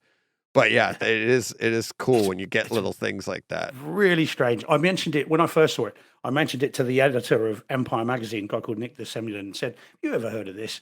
And do you know why this is? He was on set for it when they were making it. Oh, okay. And I said, any idea? Any idea what? No idea at all. Has no clue. It's just such a random thing. I wonder if someone just stuck a pin in a map. They just spun the globe and just.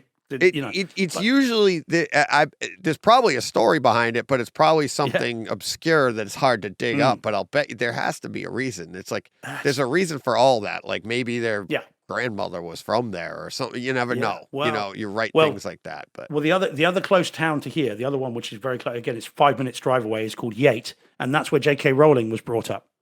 Oh, okay. So that's just literally just here. So it's all very strange, very strange. Anyway, there we go. But well worth it and worth picking up. Cool. Okay, so then, right, should we talk Andor? Yeah. All right. So you go first because I'm doing a lot of talking. I feel bad. Yeah. So Andor, how are you up to date on it? Yes, I am. Yeah, I already know that, of course. I know you. But so how are you getting on with it? Tell me what you think first, and then I'll rain on your parade. Then I'll give you my view. Thundercloud. Oh, so we have Mike Love and Thunder, and we have Steve the Thundercloud George. Just don't say thunderclap. You only get that in certain places in the Far East. God. So I am loving Andor. I love the slow burn. I love the storytelling. I thought this latest episode, spoiler free, I thought was a great home theater experience. I thought what I really liked about it is it's very topical right now because of House of the Dragon and the whole like dark scenes type thing. This one has that in spades, like so much dark, so much nighttime, but then it's enhanced by basically it's like a Aurora Borealis effect, I think they have in whatever world they're on. So you have that going on, beautiful colors, everything. I mean, it's visually, I think this is the best episode. Audibly, it has lots, I mean, some blaster shots, fired that sounded fantastic.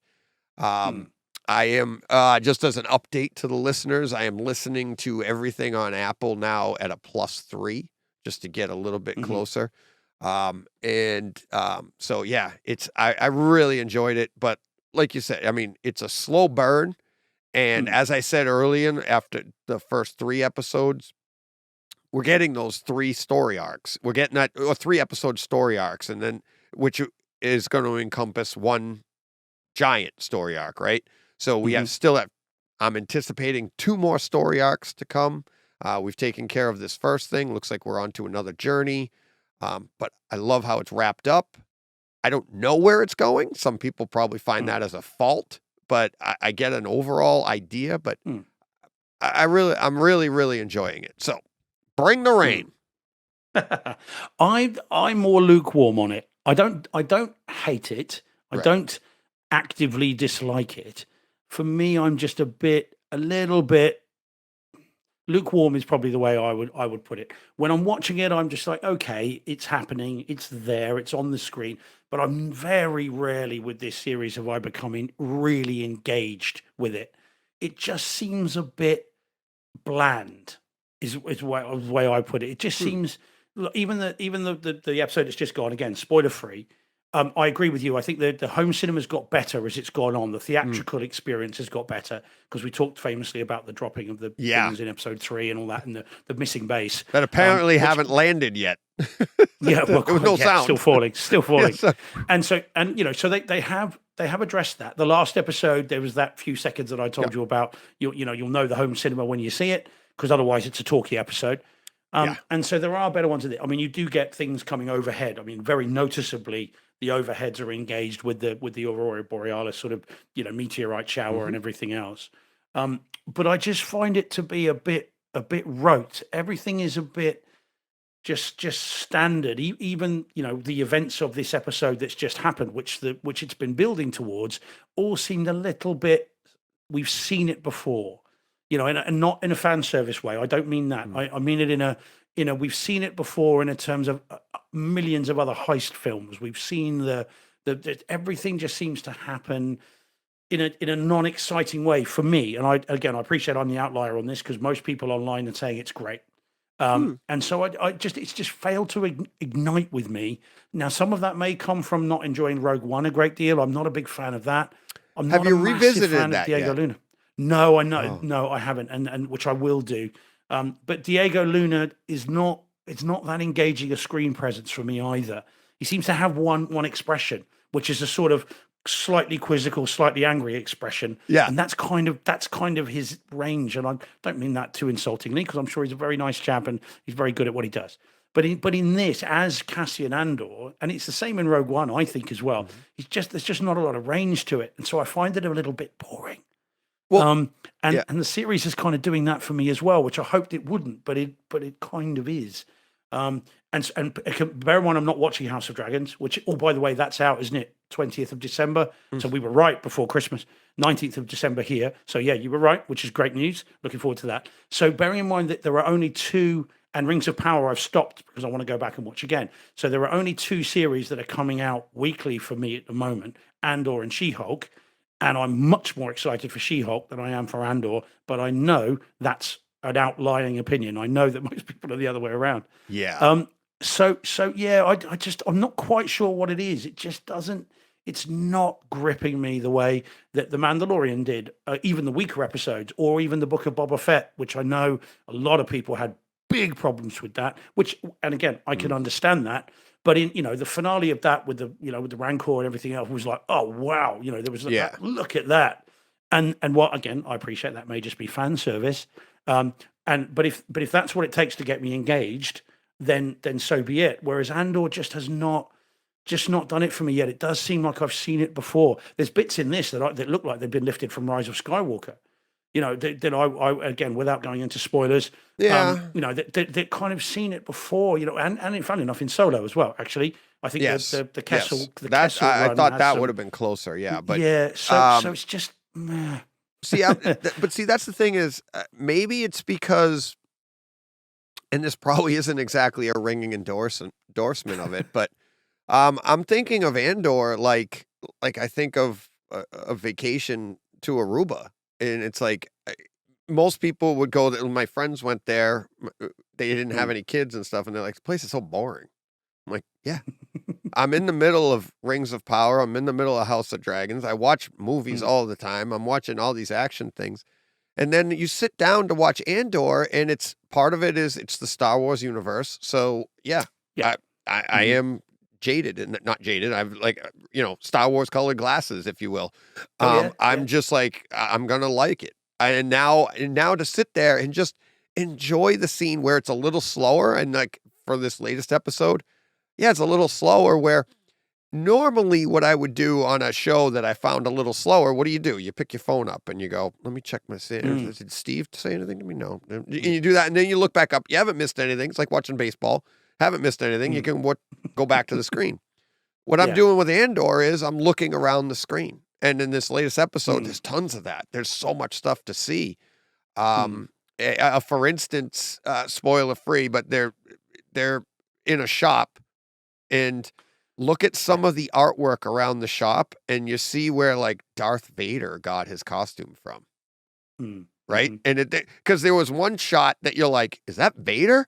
And you're like, nope. It's so like you get the idea that Vader's costume and stuff is based in history. So there's a lot of little, I think, Easter eggs in the background that are subtly put. And when I say subtly put, you have to see what I'm talking about, because it's not a 1-for-1 Vader costume. It's you see the motivation there, much like they did with Ren, right? Kylo Ren. So, although this, of course, would be set after Vader's there. This is after Revenge of the Sith, isn't it? So we've already got. Oh yeah, Vader we have a Vader in the universe somewhere. So, but yeah, what I mean by that is I agree with you that it's a slow show. I could see where people would think it's boring, but I'm just finding more entertainment in other parts of it because it doesn't have this, and relaxing, and be like, just sit there and let it just. I look forward to it. I almost forgot it this week before we started talking, because I'm like, we talked earlier how busy I'm like, but I look forward to it every week. And in the reverse of you, it's like, and I'm not like, I'm kind of like, I'm not hate watching She-Hulk. I like it. It's just not like, I basically have the same opinion of She-Hulk that you have of Andor. Like, I like it, but to me, it's just not MCU. It's like designing women, which isn't what MCU is supposed to be about. You haven't seen the latest episode, have you?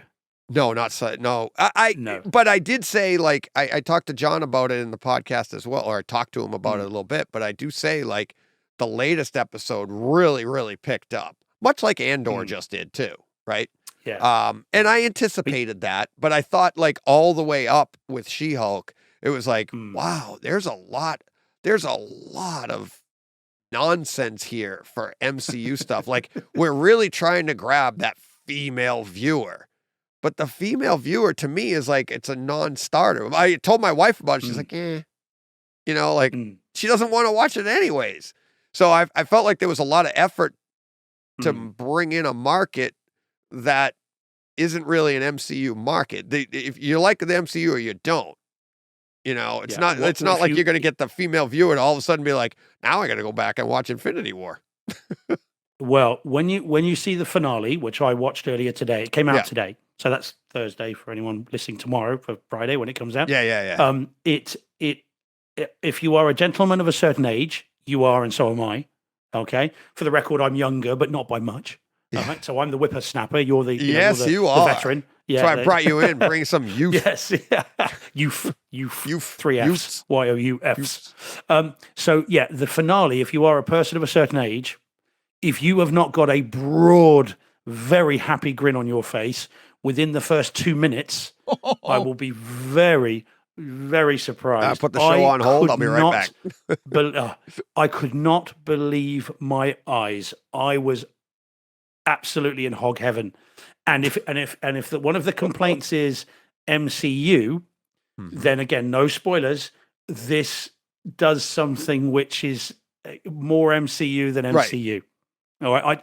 I mean, I don't want to spoil anything about this. Right. But it is one to watch straight away. Right. And that's great. Really And that's clever.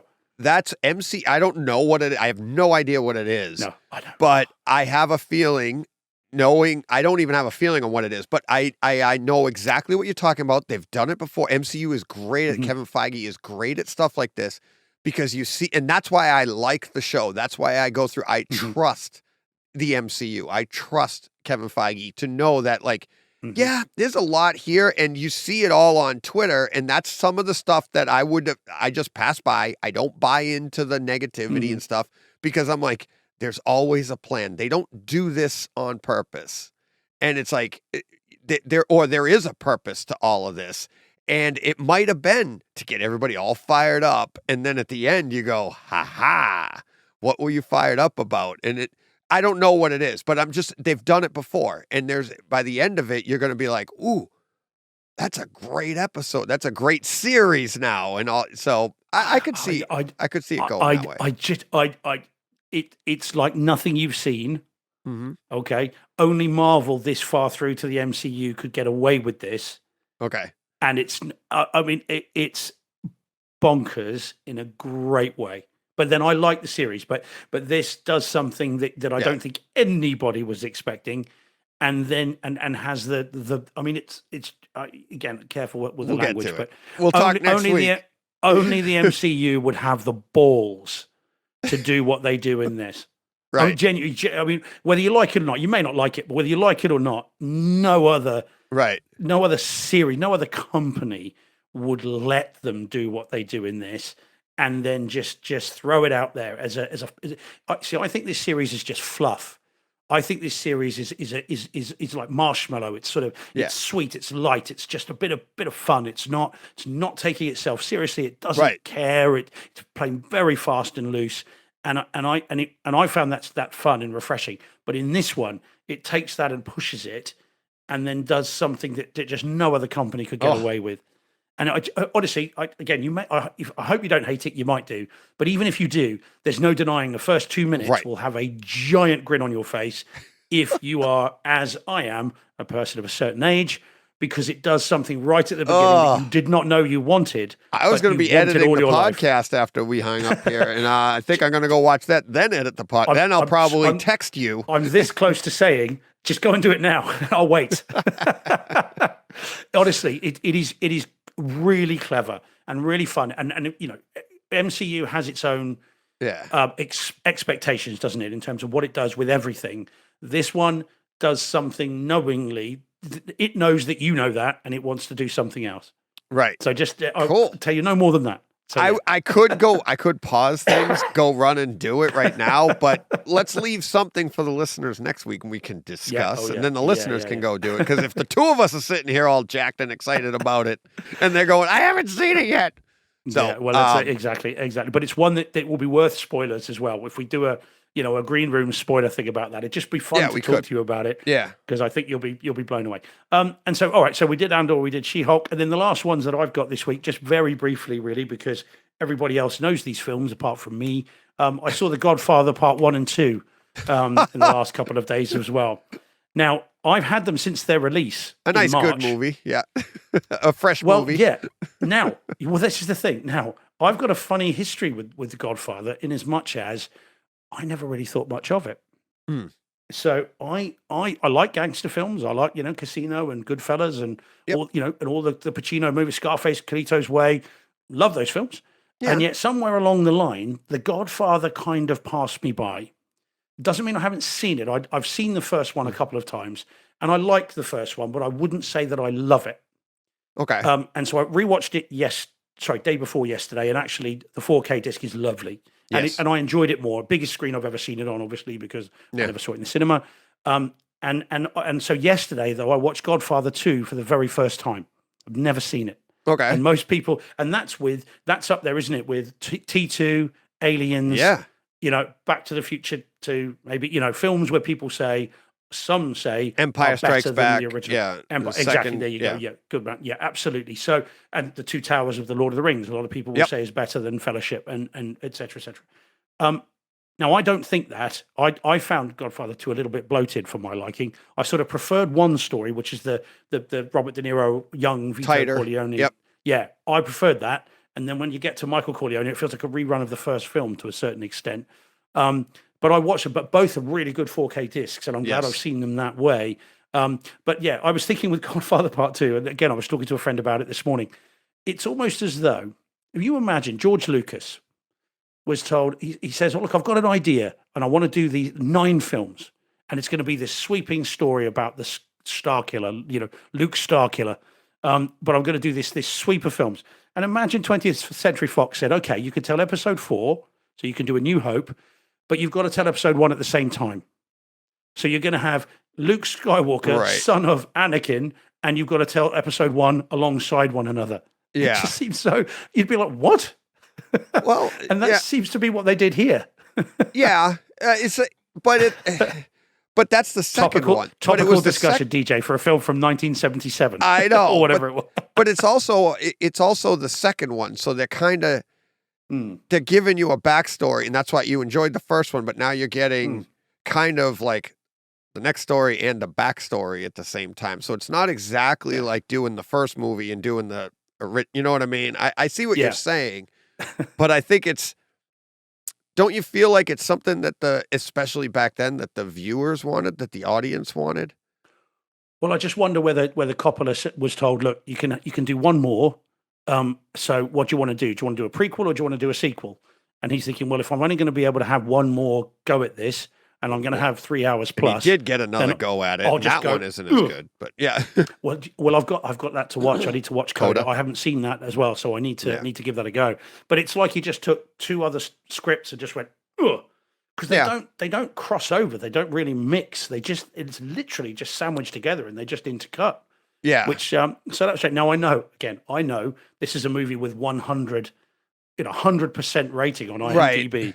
So this is like me saying Empire Strikes Back isn't all that. Yeah, but that's what makes me wonder if it was.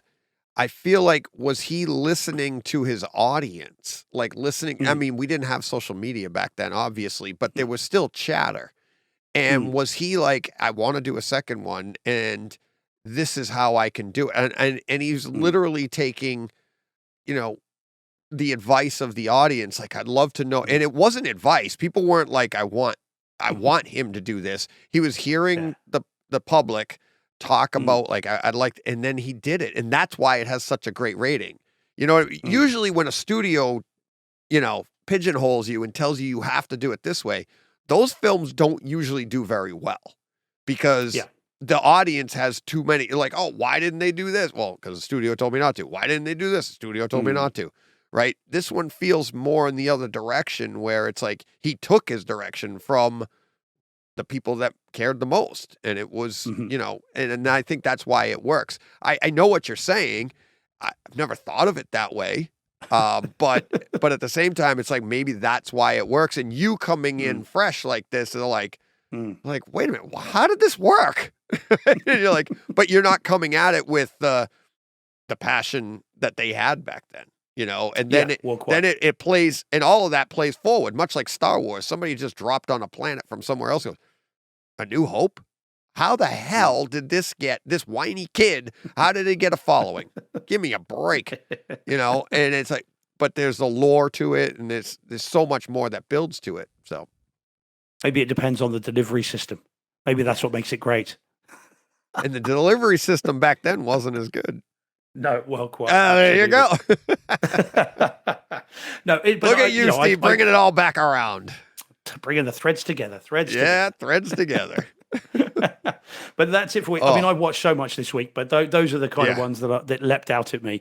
But yeah, She-Hulk, you need to see that, and I'll be very curious to see what you make of that. That's the one. I'll text you right away. Yeah, let me know. Let me know. If even only after the first 5 minutes, you will honestly the 80s kid in you will have an explosion. Very cool. Well, there we go. Alrighty. Just filling up your week even more than it's already been. Exactly. Oh man. All right. Yeah, this is going to be one. I'm going to have to do a different bit rate to put this podcast out, because I think John and I talked too. We're at hour 40. I don't know how long we were in the green room beforehand, a little bit. But what another great 10 minutes, Steve. Yeah, well, there you go. We should have known at the time it was never going to be 10 minutes. Yeah. One day we'll try it, but I mean, it's just, it's nice to have a freewheeling kind of, I type out the films I've seen. I do those notes. That's all I do. There's nothing about talk for 20 minutes about this. No, it's literally just, off the cuff. Just list the films and just see how we go. And it's great fun, but that means we can do a 10-minute one. We could if we needed to, but you can also talk all day. And that's the thing that we could also do, so it's yes, great. to be able to work off the cuff like that and just, because it's not a skill. It's the passion. That's all it really is. It's just that we're both, he said, I'm going to say this about it. And it's like, you're just excited. So I mean, we're all excited. And it's like, I've been told that John grounds me because John's the opposite. John, what did you think? I thought this was good. How would be like, yeah, that was good. Yeah. The sights, the sounds. Did you want to elaborate? No, you nailed it, DJ. On to the next one. So funny. Yeah. Which I feed into it. I think I feed on the excitement, and it's just like, ooh, even more. I mean, I'm enthusiastic at just about anything that I do. If I've got an interest in it, it bubbles out of me. I can't contain it if I tried. And so, it's what my clients quite like because it's that interest, that level of kind of enthusiasm for it. But for this stuff, literally, guy's really excited to defend me. Well, they read it as sort of as empathy and interest and that sort of stuff. So I can't help it. If I'm interested in something, it just, as I said, it just bubbles out of me. I can't avoid it. You and me both, buddy. All right, we'll wrap this up. No worries. This is going to be a long hashtag podcast. Justice for Brock. Hashtag justice for Brock. Perhaps you could Tune in on put the hashtag Tuesday. along. Yeah, there you go. All right. Thanks, Steve. Yeah, no Talk worries. next All the week. best, Steve. Another 10 Have a minutes good one. next week. Later, buddy. Cheers, buddy. And we're back. Whew. He buried me. He did. I knew it was going to happen. I have no idea. I'm not Wasn't doing even that pretty. anymore. After the whole John Brock situation, after I brocked everything, I'm not even going to play the game anymore. Like, we had a great conversation. For all I know, he hung up on me and we're not even friends Right. Maybe anymore. we didn't. I don't know. I'm like, I'm tired of playing that game because that was the funny thing is that thing with John and forgetting that. It's like I knew that was going to be placed in the show and it was going to come up later so people would hear me talking to you. And I had already BS'd my way through talking to you, but I hadn't talked to Steve yet. So I'm like, I had a great conversation with him. I love this movie. And then I get there. That's what made it so funny because it was like, these people are going to hear this later. And I'm like, nobody future DJ was nowhere to be found. No. I needed future DJ to come in Where and was go, future DJ to save me? DJ. I can't do I everything. needed future DJ to come in and go, Yeah. nope. You don't know. It's like, Yeah. I know, because that was fun, because as I was listening back, I was like, well, we're going to talk about this again later. this is not going to age well. Yeah. Oh, all right. You ready to get to 4K releases for this week? Yes. All right.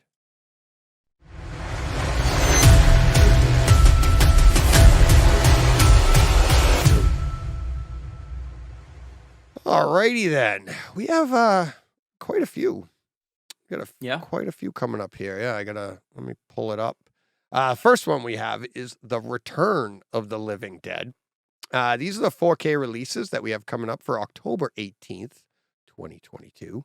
And Return of the Living Dead from 1985 is getting a collector's edition. Didn't we have like Night of the Living Dead last week? Yeah, I think they're dropping them. Probably one a week. Yeah. Yeah, I think they're dropping them as they go. Yeah. Where's that? There it is. Okay. Gotta get my controls so I can slide through here. Next, I'm actually looking forward to this one. I'm hoping it pops in on my Kaleidoscape. It wasn't there yet, but this is coming next Tuesday again from 2008, Tropic Thunder in 4K. That's got some good scenes in it too. Yeah. That's got some fun scenes in it. And it just doesn't age well. Like, I'm surprised that's even that's what's fun about it. Surprised that's even coming out. Right. Exactly. So, yeah. That'll be a good one. I get it's a joke. Yeah. Let's see. Bullet Train 2022. That comes out on Tuesday. Have you had a chance to watch that yet? No. I wanted to. We haven't talked about it. Yeah, we haven't talked about it yet. I've kind of had the chance, but Joe and I want to watch it together. So there we are. I'm definitely going to pick that up because I want to see it with, in the theater. Yeah, my theater. in your theater. Yeah, from everything I've heard so far, it's a good home theater experience. Is Like, it? yeah. Because like I said, I enjoyed it at the I theater. heard it but was a fun movie too. We bought it. I mean, we watched it in one of the, not even in the, Yeah. good theater. It was just a B room Yeah. that was not good. But I'm hoping to have comments on this next week. I was actually hoping to have comments this week, but as you'll see when we get to real HD experiences, kind of we had a got lot. sent down a rabbit hole. Yeah. It was fun though. Speaking of animation, Batman and Superman, Battle of the Super Sons, 4K release. There's a DC animated movie. These usually run, I don't know what the time is on these, but they usually run like an hour, 10, hour, 20 minutes. Usually like 80 minutes or so. Yeah, they're what is this one selling for on Amazon right now? It's $27. So I don't know. I've been running the trailer for this at the store for about a month. And Yep. I'm actually looking forward to seeing this. yeah. I don't know if I'm going to buy the disc, but I do Yeah. want to see it. So Yeah, you can always wait for HBO. yeah, it'll be on. It'll show HBO up on Max in a couple HBO of Max months. eventually. If it pops on Kaleidoscape, I may grab it just on a whim because I know they do look really good, and especially if Yeah. I hear the movie is good. Some of these, it's hit or miss. Right. Some of them aren't as good. Like I said, I can recommend. I really liked Hush. Didn't you? Did you like I liked Hush? Hush. Yeah, I You saw liked it. Hush? I liked it. Yeah. If you can find Hush in 4K, which you should be able to, Batman Hush, that's definitely worth getting. I really like the movie, and if you know the Batman at all, the movie The Batman, there's a lot of Hush in that. It was Yes. it was pulled from that. Is there a 4K release? Oh, there is, of The Long Halloween. That's another Is one. there? Yeah, Yeah. that was a good one too. They just released that on 4K. Was that the two-parter Ye- or Hush was the two-parter? Long Halloween was a two-parter, but they just Two-parter. came out with the special edition that's all one All on full one length disc. for that Yeah. would be one to grab Yeah, because it's a like good 4 movie. hours long, or Yeah. 3.5 hours It's, long. yeah, it's 2 1 hour and 20-minute movies, so it's like 3 hours and change. Yeah. But I think the special edition, I think you're right. I think it has extra to it. But that's another one. But between Hush and The Long Halloween, if you're not familiar with the comics, that's definitely pick those up and you'll see where Matt Reeves was pulling from for the Right. Batman. Big time. Big time. Let's see. What else? What do we got next? Bodies, bodies, bodies. Not what you're thinking, John. I know. Not familiar with that one, but Nope. Rated R. I believe it's a horror film, I'm thinking. sounds like it. But yeah, it's coming out on Tuesday. Dolby Atmos, 4K, of course. I haven't seen it. I'm not really familiar with it, but I've seen it around. I've seen people talking about it. So. E.T. in 4K, extraterrestrial, coming out with a. I thought it that already was out. Yeah, Yeah. I thought that was out already. I'm not sure what this is. Let me see. I think what- I might even have it. 40th anniversary edition. Not really sure what that entails, but if you want to check that out, it's at $19.99, don't have available it. for pre-order right now on Amazon. So not really sure. It's in DTSX, and 4K DTSX. So that actually, I might want to pick that one up. Yeah, I was gonna say I don't have ET. I mean, I I don't- think I have the Blu-ray, but I thought it already was out in 4K, I think it's out in 4K. But like you said, this is the 40th anniversary. but disc. I'm not sure if there's anything different with it and what's already out. And then Punisher Warzone from 2008 is getting a The Ray Best Buy. Stevenson one. Who was that? Yes, I believe so. Ray Stevenson. I believe so. Starring Ray Stevenson, yes. Dolby Atmos. It's basically, it's a Best Buy exclusive steelbook, so this may already be out, but the steelbook's really nice looking. I have it up. You can see it up on the YouTube. But yeah. I liked that one. Yeah. I liked both of them. I did too, but I thought he was a good Punisher. Good Punisher. Good Punisher.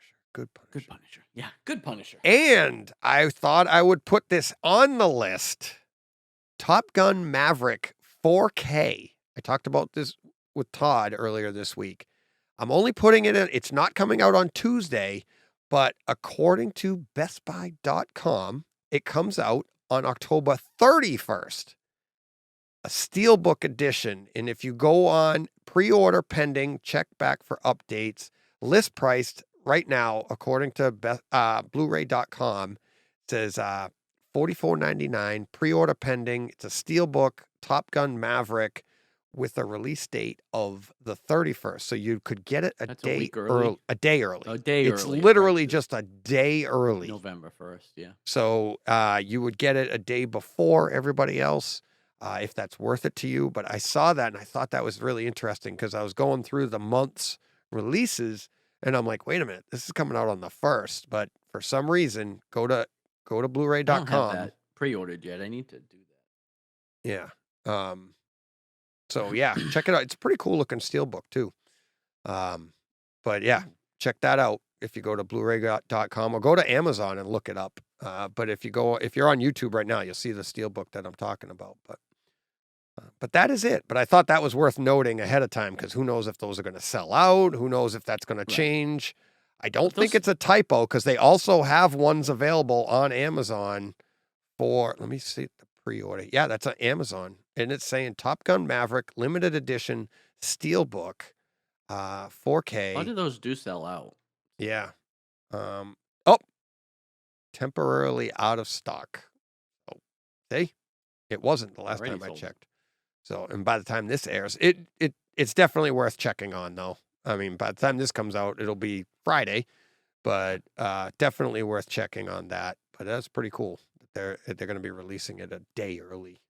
So, all right.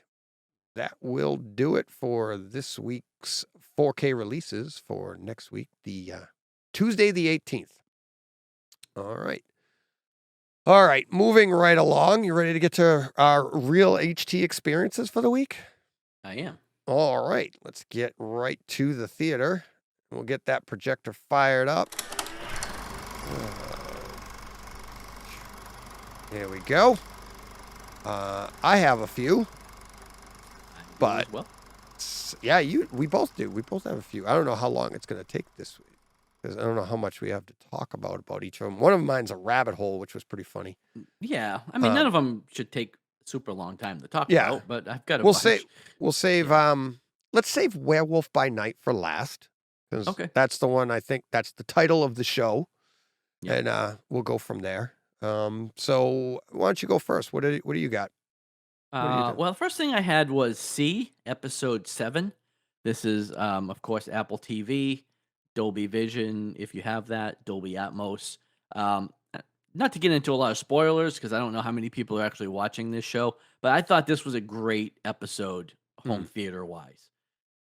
Starts out right at the very beginning with some big, bassy explosions. There's lots of fire, lots of smoldering fires all over the place, which had tons of immersion. Did you watch this? Did you see No. this episode? I'm not Oh, you that far. haven't seen No, it.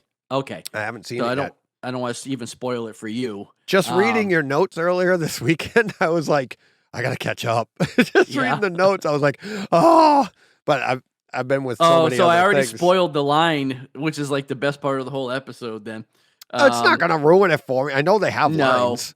but there's a scene kind of towards the end of the episode where they're going through like an underground tunnel. Yeah, And the voice, like the immersion there was awesome too, Yeah. because like you're focused on, the main character, but obviously there's people in front of them, behind them, Yeah. conversation happening all over the place. And like, you could hear different voices coming from Yeah. every speaker in the room, which was really cool. So yeah, just a great episode overall for home theater. This show, I mean, we've said it a million times, so I guess it bears repeating though. If you have Apple TV, if you like theater at all, this show is unbelievable. Yeah. I mean, everything Apple TV does is great, but this show I think is special again because of the basis of the show, focusing so much on sound. I think they do a great job. Yeah. A great job here. And then, yeah, there's just a great line at the end of the episode, which now I don't want to spoil. Well, you've already read it. Um, but Baba Voss and his buddy are walking, and the guy turns around and says, "Beware the wolves." Yeah. And Baba Voss says, "We are the effing wolves." Exactly. And I just thought that was the last line of the show, and I thought that was awesome. Oh yeah, So that's he just has like- some great lines. Like I Yeah, still he have does. it as a weekly reminder. The line that Yeah. about the gun. Oh yeah, Remember the one is like, I know Yeah. what a gun is. And it's like, I know what a gun is. It's the weapon of choice for the weak. Yeah. I was like, that is That's awesome. awesome. Yeah. I was like, it was, if you're not familiar with the show, I mean, they're blind. Well, and yeah, these, but you that know, reminded me of. it's I know so- you. I know you've never watched Breaking Bad, but there's a similar watched line it. there Yeah, too. Where he's like, "Aren't you afraid of the knock on the door?" And he says, "I'm the one who knocks." Right. It's like that's Yeah. awesome. you Yeah. know? Yeah. So- There's, it's like, what gives, somebody in the government recently said that it was somebody like the head of the CIA or something. And like Oh yeah. and it was, they said something like, knowing what you know, don't you have nightmares? And he said, no, I I'm the give people nightmare." nightmares. Right. And you're like, that's so badass. Like, how many times It have you is. ever It's heard just like- that in his, Yeah. like, that's a real life person. This isn't a movie. Well, that's true. Yeah. But it's you not- know, yeah. But you know, the It- guy is like, he knows. It wasn't like, written for him, but no, yeah, but I'm he sure probably is just like, he's probably been asked that a million Right. times, when you have a position like that. So I think it's a Yeah. great response. And it's like, super but- cool. even, I mean, I know you just said you ruined it, but I would have seen that line coming a mile away. Just as soon as they say the line, like, yeah, oh, so- yeah. knowing Baba Voss, right? Knowing the Right. character. It's like by the time you get there in season 3 or whatever. you're Yeah, like, you know the character. yeah, pretty well. like, yeah. I'm just so disappointed that there's only one left. Like this week It's is it, man. right? Yeah, Yeah. it's it. And Yeah. like, no Series 4. finale. Yeah. Nope, series finale. So Um, sad. so I wish they yeah. didn't tell you that. Because I would much rather Yeah. just find out like 2 years later that it's just not coming back. Because then you don't have that, like, you just be like, oh, I hope they have another one. You have, but by the Right. time it's gone, when it's out of sight, out of mind, you're like, oh, okay. No pun yeah, you intended for forget C. about it. But you know what I mean? Right. It's a little bit easier. And not like, oh my God. It's like, Yeah, I'll be savoring the final episode. Ugh. like, ugh. yeah. Not that it's going anywhere, and this is a show I could definitely watch again in a year or two. Yeah. You know, but yeah, really great episode. Yeah. All right. Speaking of great episodes, I just wanted to comment on Jack Ryan dropped. Obviously, we saw that last week. Jack Ryan is coming out to 4K, the Amazon Prime original. Yes. So Tom Clancy's Jack Ryan seasons 1 and 2 are coming out on physical disc in a few weeks, and it dropped on Kaleidoscape last week. So I immediately grabbed both seasons. You know what the best part of that announcement is? Yeah. Is that's Amazon Prime, and that means Rings of Exactly. Power. Yes, exactly. And it's like You know? they dropped that like a few days after we were all talking about, because Right. House of the Dragon was announced Yes, to be just getting announced. its release. So everybody was like, ooh, and talking with Jeff and Todd and all the guys and Ralph, and we're all talking like, do you think we're going to get this? I think Jeff put out the poll. What are the odds we get Rings of Power? Right. And it was like, yeah, that's Amazon. Yeah. I keep getting those two mixed up. Yeah. It's But what are the odds we get Rings of Power? And he had 0%. And then I asked the question, who knows the shows that have been released? And at the time there were only 2. And we talked about this last week. Yeah, It was but they The weren't Boys, 4K. It's the boys, And they aren't in 4K, right?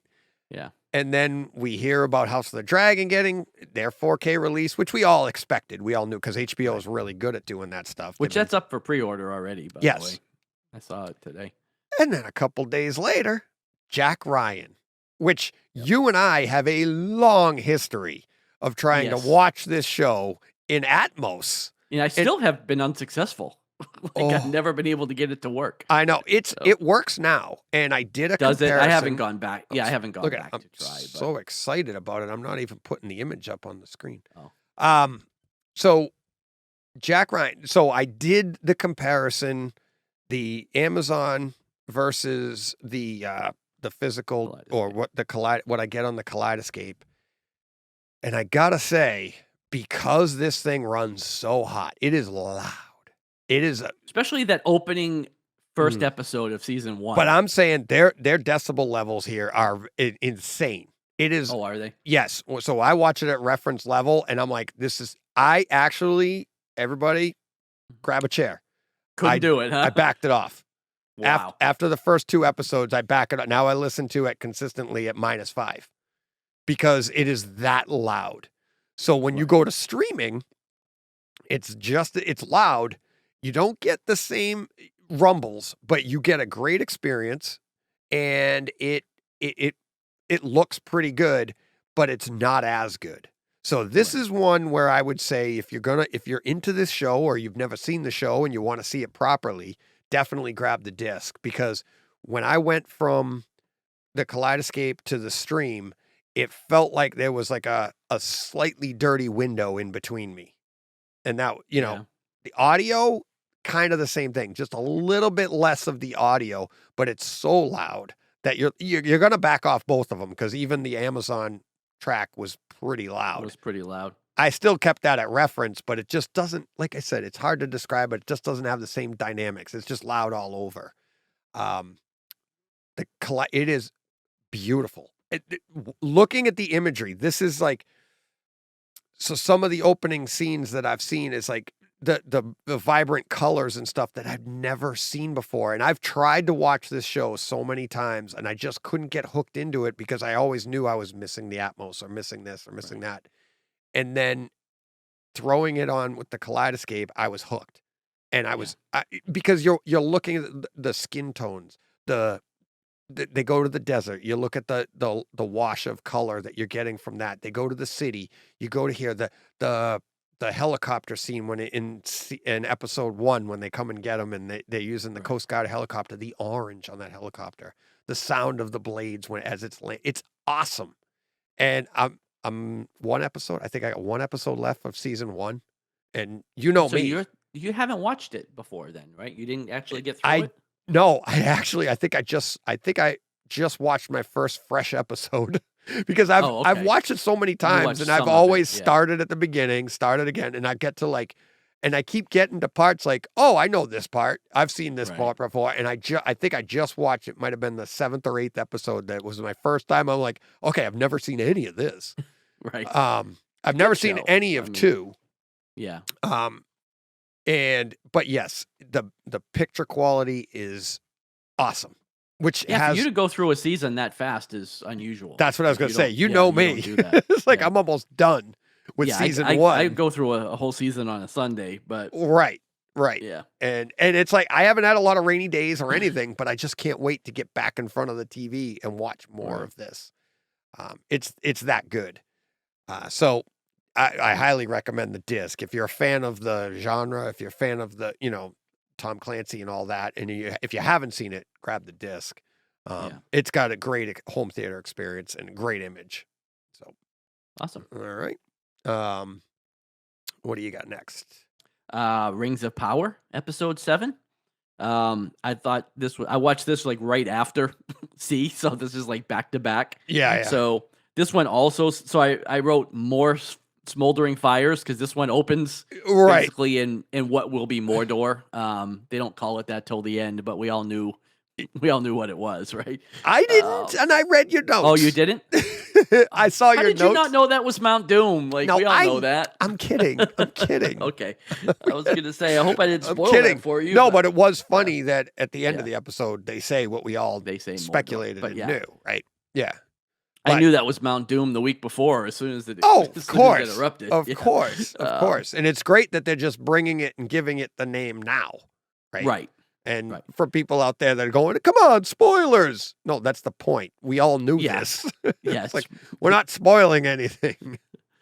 Mordor. Right. But yeah, so again, this opens, it's It's hazy, it's smoky, but that's something about the sound. It's like rain and fire. It's always awesome in Yes. Atmos or Yeah. upmixed.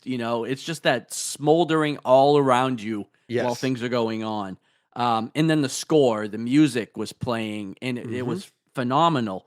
But what I think was the best part of it, and actually, I see you went in and put the popcorn after I put my notes, but Yes. like you're in this scene for, I don't know, 5 or Oh. 6 minutes, maybe 10 minutes, who knows? Yes. And then you switch to the Harfeet, whatever they are, and it is so green and so vibrant that it almost like had to put sunglasses on. It was Yep. jarring. Yeah. But it was awesome because it looked so vibrant, John, and it was a great scene. It was. And the reason I had to put those boxes of popcorn in there is because I wanted you to notice that I put those boxes of popcorn in there because you were on like the same. It amazed me that you were like thinking the exact same thing I was thinking because I saw that scene. I saw all of the red and then as soon as it flipped to that green, the lush green. I mean, they were deep in the forest, right? Yeah, it was lush. It was, but here's the funny thing. When was the last time you were in a forest with trees all around you and that much grass on the ground? Because usually grass doesn't grow in the forest. It's covered in because other things. The trees cover, and the trees cover the sunlight.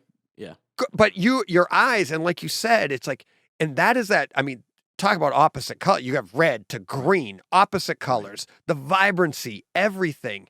And I grabbed my phone because the first thing it reminded me of was they did this in Fellowship. And they did the same type of scenario where you were in Bilbo's house, right? His hut, which is very warm, orange, dark, but it's very warm and yellows and reds and warm colors. And they jump right to the scene of Frodo out waiting for Gandalf in the green grass. And I commented when I broke that movie down, the exact same thing. I was like, the same thing that they just did here. And it's stunning. And it really grabs you. And I think a lot of people don't know why. They're just watching it and they're like, whoa, that looks great. Yeah. Because the other thing is the first scene's so dire too, right? Right. And then you go to the hobbits, and they're all happy and yeah, it's just an amazing scene. But anyway, so I grab my phone and I look and I start typing out that scene. I'm like, oh my God, and I look up and I see your notes. And I was like, it there? That's awesome. Nice. That's my man. He got it. That is awesome. I'm like, what's funny is we were watching it like at the same time too. Yeah, it was, yeah, exactly. I was like, but I saw your notes and I was like, I love it when it's one thing when you think something. It's another thing when somebody thinks it just like you. And I love that. That was awesome. It was awesome. But it was a great episode too. A lot of good. It was a really good episode. Again, season finale coming up this week, so we'll be done with this for a while. But yeah. Oh well. They got multiple coming though, right? Yeah, at least 3 seasons. I think they've already confirmed. So we'll get plenty more. And hopefully, I think they're filming them almost concurrently, like the movie. So they should come. Hopefully, pretty fairly quickly. rapidly. Yeah, at least within a year. Yeah, we won't be waiting 2 or 3 years for them. Well, that's good. All right. Let me see. What do I want to do next? Let's do. Speaking of that, let's stay right on that because I forgot to talk about it last week, but I'm still picking my way through it. The Hobbit: An Unexpected Journey, which is kind of an unexpected journey for me because I wasn't a big fan of the Hobbit movies. But really? Talking with Steve, I mean, I liked them okay, but this is another one of those things that now with my system, the upgrades, I can really take advantage of this and be like, wow, this is, and I'm really enjoying it. It's kind of been put on hold a little bit, but I am picking my way through it's 3 hours, the extended version. Yeah. So I'm picking my way through that like a series. Jack Ryan kind of Shawshanked me a little bit, but I'm really, really enjoying it. Super vibrant. Back into Bilbo's house again, like we were just talking about, but super vibrant. great imagery, great sound, great. I mean, it is. And going right from the Lord of the Rings trilogy to this, Steve is right. Like, you can really see the difference in the technology that they use. The feel Right. is different. I will say I enjoy the feel of the Lord of the Rings more than this. More. The imagery, I mean, like the picture. I mean, I like. I feel like that feels more cinematic. This feels. If I hadn't jumped into it so soon, maybe I wouldn't have noticed. But this does feel digitally to me. If Oh, that's yeah. if that's a term. Yeah, I It mean, I just- haven't seen them in a while. I haven't watched Yeah. them since I bought the discs a year ago, I guess. Or Yeah. so. This is kind of like our Christmas watch. We take off the And week between yeah. Christmas and New Year's, and my wife and I will usually plow through these like 6 movies, Yeah. one a day. So That typically that's how it had been for me. And I Yeah. think I said that when I was on with Jeff that it was weird for me because I felt like a Christmas vibe watching the Lord of the Rings movies. I heard right? you say that. Yeah, And I'm like, I really did. Sitting in my theater, I feel like it should be like Christmas time because Right. this is what I do. I'm not sure I'll do it this year, but I didn't do it last year. I was sick. But yeah, really enjoying The Hobbit. And I'm glad I at least started it close enough to finishing Lord of the Rings so I can get that feel and feel the difference there. But there is a difference. right. But it's good. I am enjoying it and looking forward to going through the rest of them. I like those movies. I don't like them as much as the Rings movies, but I Right. do like them. Same here. I like Martin Freeman a lot. I think he was a great Bilbo. And Yeah. there are parts of that movie that I do like a lot, but it is stretched. It's like so much added content. because Yes. it's like a 200-page book that's Yeah. stretched into 9 hours worth of movie. So Yeah. they took some liberties for sure, but I like it. I like them. Yeah. Um, Yep. All right. What else do you got? What's up? Next up, we have Blonde, which is on Netflix. It's 4K Dolby Atmos. This is the Anna de Armas, Marilyn Yep. Monroe movie. So this is a terrible movie. Not to put too fine a point on it. It's 2 hours and 50 minutes. We got about 50 minutes into it. My wife and I looked at each other and said, no more. But it had some interesting But home it made the theater- show. It made the show. because it had some interesting choices home theater wise. Okay. Now again, I only got 50 minutes into this, so I don't know how it went for the rest. But the whole thing was shot in a 4:3 aspect ratio, which I thought was interesting. Yeah. It bounced between black and white and color a lot, so there was some different feel to this movie. But it looked really good. Like the black and white scenes were super sharp. It looked great on Netflix. And it sounded excellent. Like the Atmos was really, really good. Just couldn't get through the movie. Like, it just wasn't good. Like it just seemed like all over the place, just so incoherent. But I did find it interesting. Like from a home theater perspective, it had some choices that were interesting, and it might be worth even just checking out some of it. Like even if you don't watch the whole thing, Right. Just Like you did. just watch a little bit of it. It's got Anna de Armas, which there's nothing wrong with that. Nope. You get to see a lot of her. There's nothing wrong with that. But the movie, like I said, it just So she's I in a don't lot know. of scenes, John? She's in a lot of scenes, Okay. yes, and yes, she's in a lot of scenes. but yeah, I just couldn't. I don't know. I couldn't get into it. But like I said, from the home theater perspective, it was pretty interesting. So All I right. figured I'd at least talk about it. Yeah.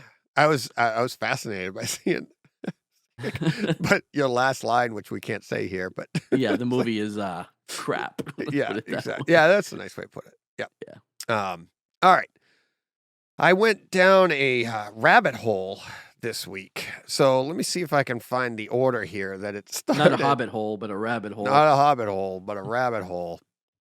And I can't remember if it started with Jack Ryan. I'm trying to think of how it went. But anyways, so I watched I put on Captain Marvel and Yeah. I watched the final scene, like the final battle scene where it just put it on. I was like, I can't remember what triggered me, but to get me to put this on. But I know what it was. I'm sorry. It was She-Hulk.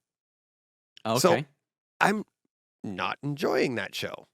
I'm like, really? I love it. really? We have Yes, to I have a love it. discussion about that. Yeah. I like it. We haven't talked about it at all. here. No. Now, there's some CGI things that really bug me, but I do like the show a lot. Okay, well, I have the image here, so let's talk about She-Hulk. Okay. Yeah. So for me, I'm just like, it's too much. It's too much what I don't think the MCU is like. There's not enough action. It's all like lawyery stuff, and it's all like, now, don't get me wrong. I find it humorous. I find I get the jokes. I get the female perspective on these things, but it feels like that's all there is. I mean, the latest episode just ended in a great way, Right. and I liked that.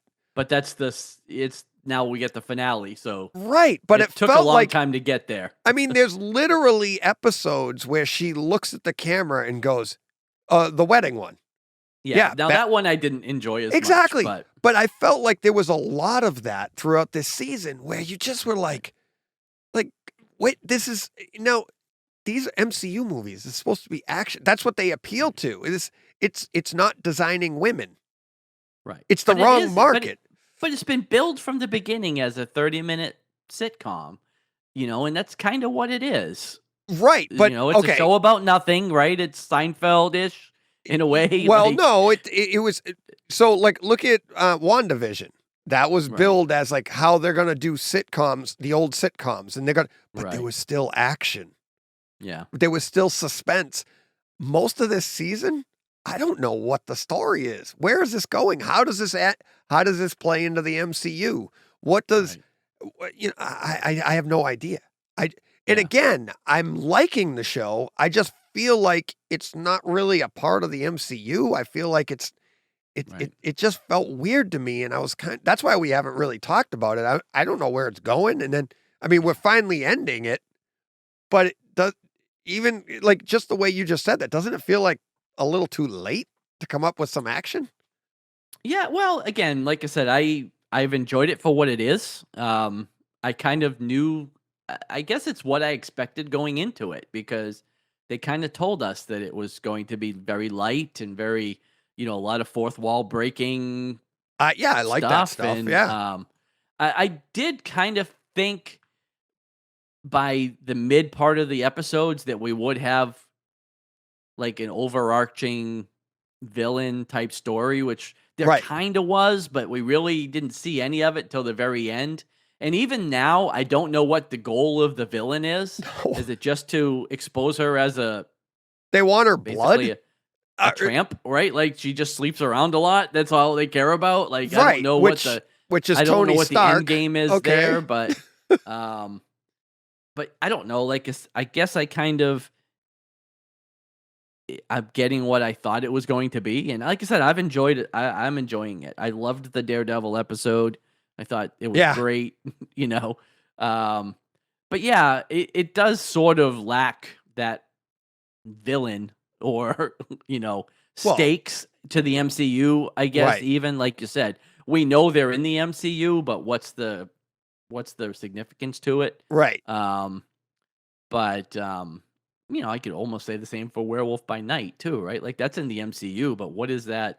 We'll talk about it more. We'll talk later, about that when we get there. But yeah, it's. I think this isn't a different MCU. kind of class. It's we'll get to that. Now, like I said, I think some of the CGI has been done poorly in the show. Overall, but I don't know. Like I said, I've been really enjoying it. Actually, I like it. Yeah, I do like it. I'm like, and home theater wise, I haven't thought it was that great either. No, I haven't either. Nothing has stood out to me. Like I've watched every episode every week, and we haven't talked about it because nothing has really felt. But like you said, there's not a lot of action going on, so there's only so much courtroom drama you can talk about. And, exactly. So that got me into. I'm like, I wanted to see another movie with a female lead that had the action. So I Right, so went you right went to to Captain Captain Marvel. Marvel, and I watched that end scene and watching her just battle the who all the ships show up and Yeah, she's the hovering Kree. outside. Yeah, the Kree show up and she's just hovering outside there. But the just a great end scene. It's like 1 hour 31 minutes, pretty much even. I think you start there, and it's when she gets set free. Right. She was being held by the what do they call it? Remember The in her mind, Supreme Intelligence? the Yeah, Supreme the Intelligence, right? Yeah. And when she finally breaks out of that, oh, what a great! I mean, the sound, the way the picture looked and everything, it was just awesome. And then she comes out, has her whole battle, but the glow that when she shows up in front of them, and they're all like, "All right, we're out of here." But Yeah. just a great scene. The music, that song, "I'm Just a Girl" and all that, whatever. You know, the Yeah, soundtrack that's she's playing Gwen too. Stefani, right? Yeah. Oh my Yeah. God. It was so good.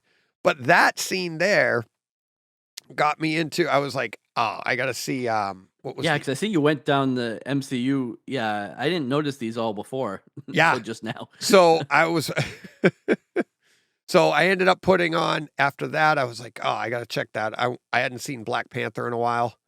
So I was Yeah. like, for vibrancy and all of that. So I put that on, and that end scene where you have the battle. I just happened to hit play. I wanted to see where, and I said resume, and that's where I happened to be. So I Okay. backed it up a little bit and watched that whole end scene there and I happened to come in right when Shiri was battling with she had those she had some rings and stuff, and she was flinging them, and they were Yeah. flinging around the room or whatever, and it's the way the sound moved around the room was awesome. But seeing Wakanda and the battle in Wakanda got me to go to Infinity War. Infinity War, right? So I jumped right from that and went to Infinity War when Thor shows up. And when he comes in, and then you have Bruce Banner like, oh, you got screwed now. It's like, Yeah. but that entire battle scene at the end is absolutely amazing. And that's like 15, 20 minutes long. And they jump back, him going back to creating the axe. So you got that cutaway coming back and forth, and then you're on Titan and stuff.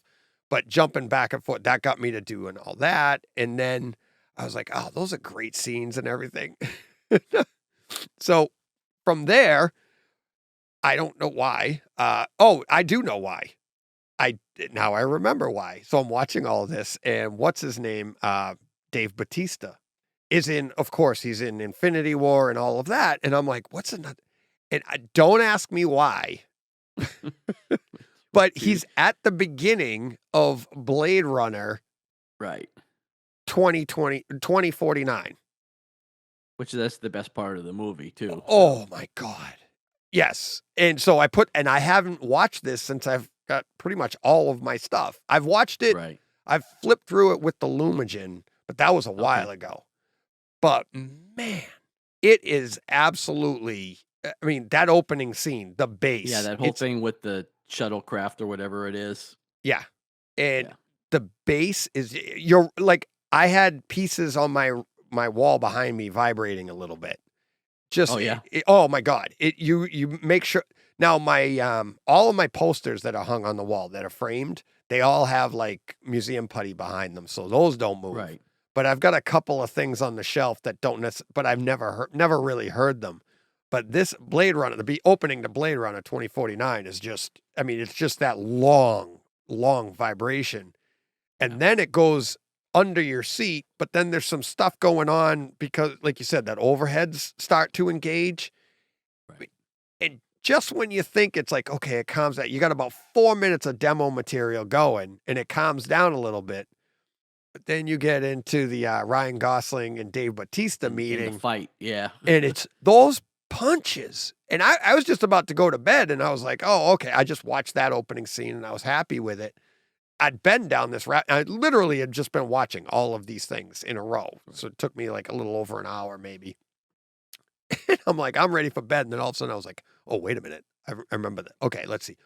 Those punches in real life, I've punched people. I've been punched. I don't want to pray. I've been You'd hit. be dead. Yeah. I've never heard it. It's never sounded like that. I've been knocked out, and I've never heard that sound. Although, Yeah, if you got hit like that, you'd be dead. You'd be dead. But I guess that's the point because they're not Right. human. Spoilers. True. But yeah, I mean, in the sound of knocking, it's just amazing. Just it's a great demo because all you got to do is put it in and push play. That's it. Right. That's all you got to do. Just push play. Yeah. And then if you got people over, throw in Blade Runner 2049 and just be like, I'll be back in about 4 minutes. And if you're not holding your ears, yeah, I'll be shocked. Yeah, it's fantastic. Fantastic. Yeah. So that was a little rabbit hole, little And that's where the Kaleidoscape shines, right? Like, 'cause I won't do that because I've switched. No, because you got discs. Yeah. Right. So. And I do this all the time. Yeah. I'll be like, oh, I haven't seen him in such and such, and I'll be like, okay, and I'll just go right to that, and it's like, but that's what I do, and it's great. It's love it. So, all right, what do you got there, bud? Next up, Last Seen Alive. This was on Netflix, 4K, 5.1 sound. This is a new movie that just dropped. It had Gerard Butler and Jamie Alexander. This is your standard Taken movie. It's like it was exactly a Gerard Butler version movie. Yeah. But it's just Taken. The wife. This time it's the wife, not the daughter. But standard movie. We've seen it a million times. Had a pretty decent Neural X upmix. Yeah, it's only 5.1. Yeah, it's only 5.1. But it is Ultra HD though. It is Ultra HD. Yeah, and it looked great. Yeah, no HDR, I guess, but it's just Ultra HD. Ultra 4K. HD. Yeah. Looked great. Sounded decent. Like I said, this was nothing special, but it had its gunshots. It had a couple explosions and things. So there were gunshots, John? Shocking. Yeah, in a Taken movie, imagine that. There was an explosion. There's a meth house explosion. So, imagine that in a, in a movie. Spoilers, John. Come on. I know.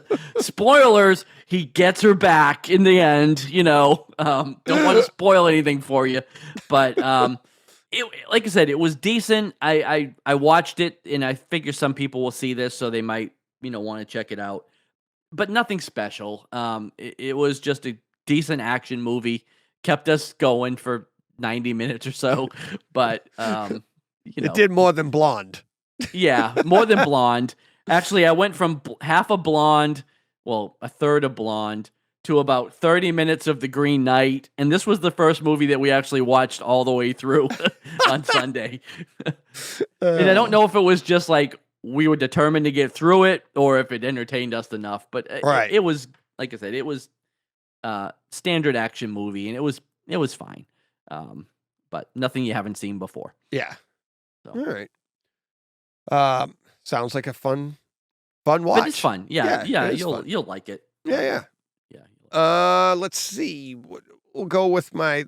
You want to talk about Andor episode 5? We'll talk about that very quickly. I was gonna note this too, and then I saw that you had already noted it with the exact. I didn't put the Bosses of Popcorn in, but I have the same scene you had on this one. Yeah.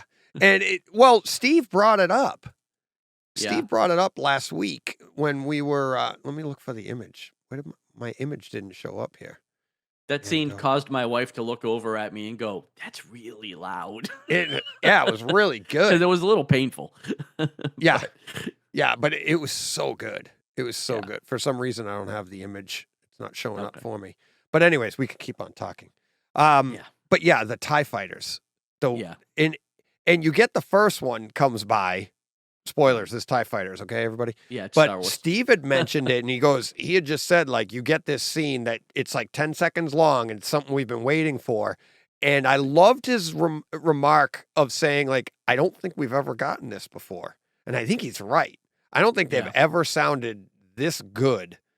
And it is, I want to say it might even be more than 10 seconds, but you get that the first one comes by, but then you see, it's the same one, but they keep showing it. It does like a bridge overpass and stuff. Right. But you get multiple pans from this same TIE fighter just cruising on through. And it is really deep bass, but that high pitch of the TIE fighter, it's just such a great, it really, really was. It was the highlight of the episode home theater was. wise, right? Yeah. Really enjoyed that. Yeah, we watch. We stream stuff at reference level now because like I've snuck it up little bits at a Right. time You to got now ner- where we're at reference level. You've either gotten her But used to it or killed her yeah, hearing so much it doesn't matter. but she did look over at me and like with a little sour puss on her face, and it was like, "That's loud." Yeah, I that's was like, funny. of course, the speaker is like right at her head. Oh, the One of the side surround speakers? speakers Yeah. is like, yeah. Of course, there's one right behind my head too, which I know they shouldn't be that close, but it's the nature of the setup that we have. Yeah. But you've Um, also Odyssey'd it, so they're gonna We they're have, gonna yeah, be but tuned I appropriately. know they should kind of be a little bit further back from us, hmm but yeah, right there in both of our ears. But it doesn't bother me, but Yeah. it bugged her a little bit. That's funny. So All right. You got your last one? last one, yeah. Also Netflix, a movie called Lou. This has Ooh. Allison Janney and what's her name? Journey Smollett is in this. Okay.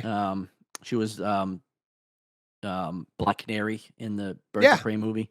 Yeah. This is also Netflix, 4K, Dolby Atmos. This is also your standard Taken movie, but a little bit more. This was a little bit better. There was a little bit more intrigue with Yeah. this one. Allison but, Janney goes. yeah. Yeah. Yeah, basically the daughter, Journey Smollett's daughter, is taken, and Allison Janney is the ex-CIA operative that is living off the grid and has There's to go. so help her. many of them in movies. I know there's so many ex-CIA operatives living off the grid around the U.S. But this is a role like Allison Janney is not known for this type of Right. role. She's mom on the sitcoms and But stuff. she is kind of, even the mom on that show, she does have I've that never tough seen it. demeanor. Yeah, I've never seen that show. She's but that I've always seen nonsense her as, demeanor. Yeah. yeah, as kind of like the but more sitcom-y. Yeah. But this had really nice bass when it needed to. Again, there's Cool.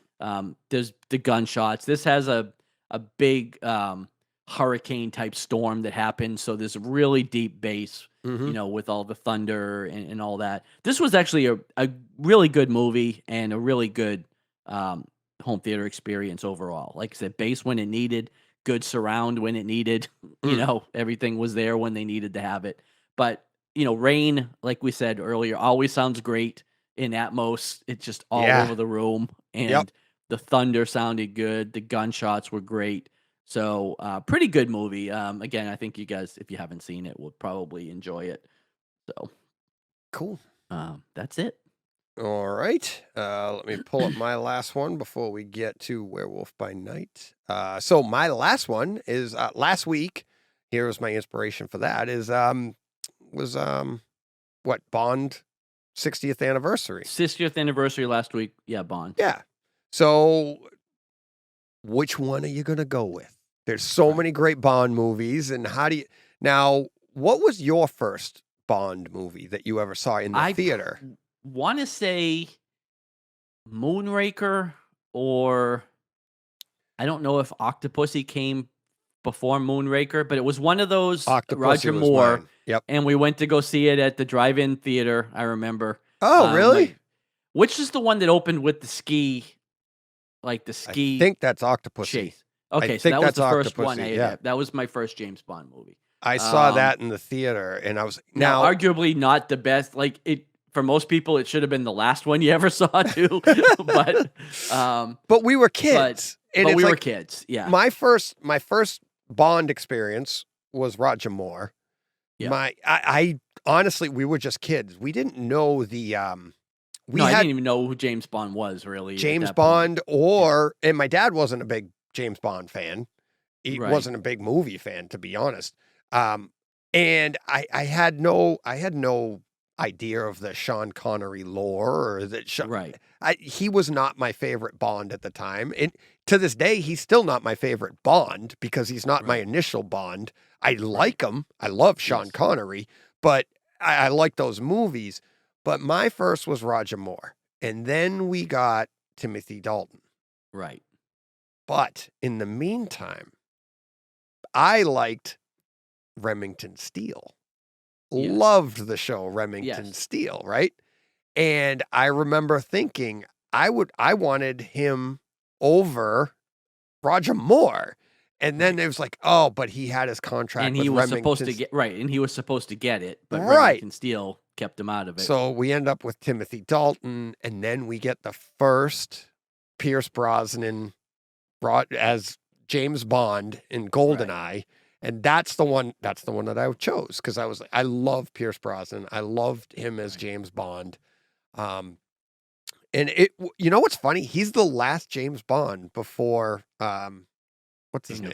Daniel Craig. And it doesn't feel like it feels like forever. It doesn't ago. feel like it, but yeah, they both had 10-year, over 10 10 year years stints or so, yeah, or more, yeah. Yeah. But yeah, so I put on I have the entire Pierce Brosnan collection already.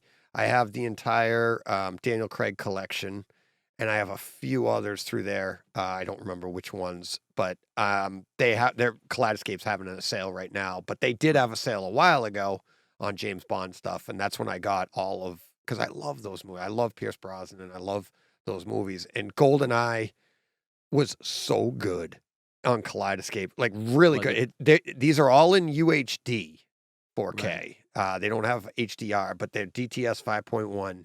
I think even the discs, they're UHD with DTS 5.1 and super, super discreet surround sound effects, or sound effects, I should say.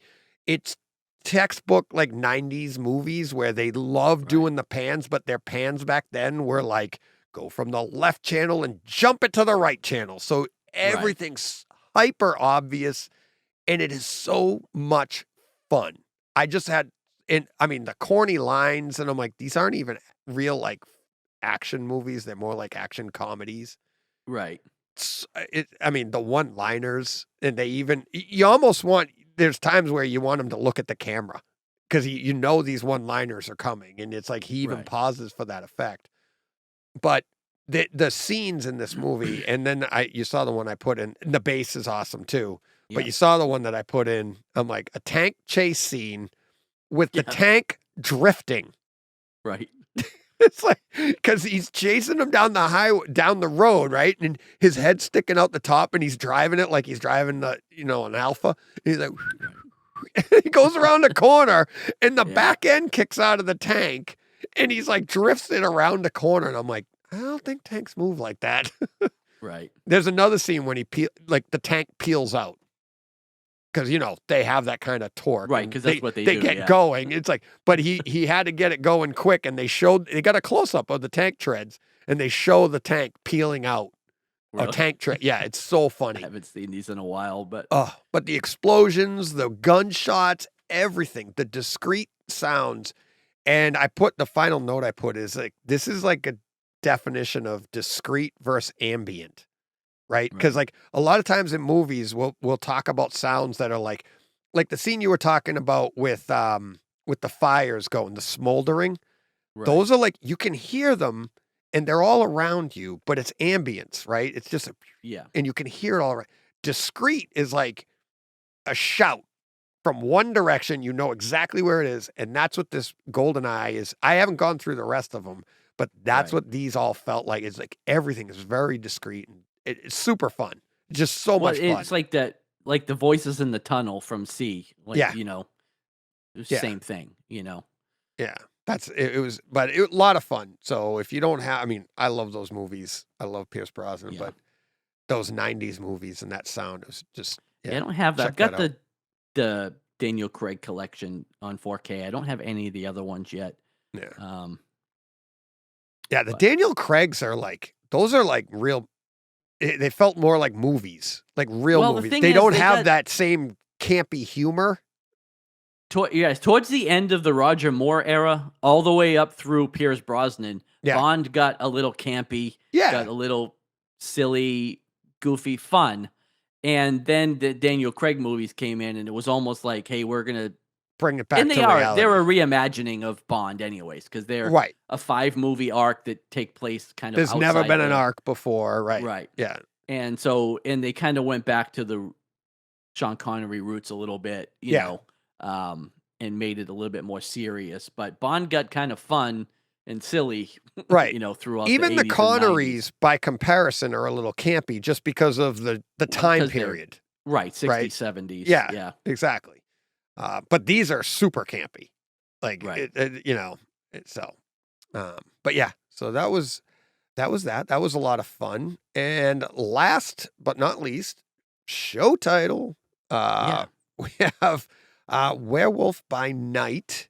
Right. It's only like an hour and 20 minutes, I think. Is Hour it and even that 15. long? I thought it was like 50 minutes. I didn't even think it was. No, yeah, you're I right. didn't I'm even think sorry. it broke 50, an hour. 54 minutes. Yeah, you're right. Yeah. And it's not even And that by the long time when you put the the credits. with the credits and stuff, Yeah, probably you're like right. 48 minutes. It's a short story. That's what It is. It's a special edition short story, and it is supposed to be part of the MCU. It is. We don't know it's their how Halloween yet. special. Yeah, it's a Halloween basically a special. special. And Um, awesome. I absolutely I don't have loved any it. notes, for this, but Okay. I just felt like, so it's 4K HDR with Atmos. Yep. And I felt like you get all of that, but you get it in a way that makes you appreciate, like when you go and watch like Lord of the Rings, or you go where you see this one here, they used all of the power of 4K HDR to give you that 1930s feel. yeah, you had like scenes where it looked like the film was burning. Burning. It looked like a Universal Monsters. It had that feel. It was filmed that way. Right. Where it was like one of those old Universal horror movies. And they had the little burns in the corners, the imperfections on the film and everything. And it was like the crackling and everything. It was just so good. And I heard people online on Twitter saying like the cigarette burns, and I was like, from what I understood is like when those burned, it was because of the light going through it. If you had anything on that film, like a piece of dust, if it was big enough, it would burn. It would burn. And that's what it was. And like, if you ever see it melt, it means that something was so big, it literally catches fire and it melts the film, because the film, that solenoid or whatever they call it, whatever it's called, it'll just melt and then it falls apart. And that's what was and they showed it, and they even showed it properly. Like it started small and went, pfft, and then it went away. Yeah, there was a couple of instances where that happened. It was awesome. Oh, but then you also had the depth of field too. You are getting the advantage of 4K HDR in this black and white, and so you had nice detail in the shadows, lots of shadows, great contrast. But then again, they were adding in that extra layer of making it feel like film, and it was and that to me was like half the fun.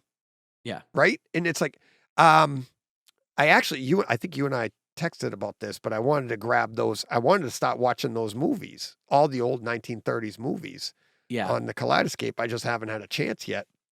But we had talked about it before this. This makes me want to do it even more. Yeah, me too. Right. Me too, to the point where I just picked them up. So yeah. And it's like, I have them. I just haven't had a chance to watch them. And I'm like, but it's funny. Those aren't going to be as good because they're going to be cleaned up. They won't have those imperfections that made it feel fun. And it was just a really lot of fun. Let's get into the story just a little bit, spoiler free. I really enjoyed it.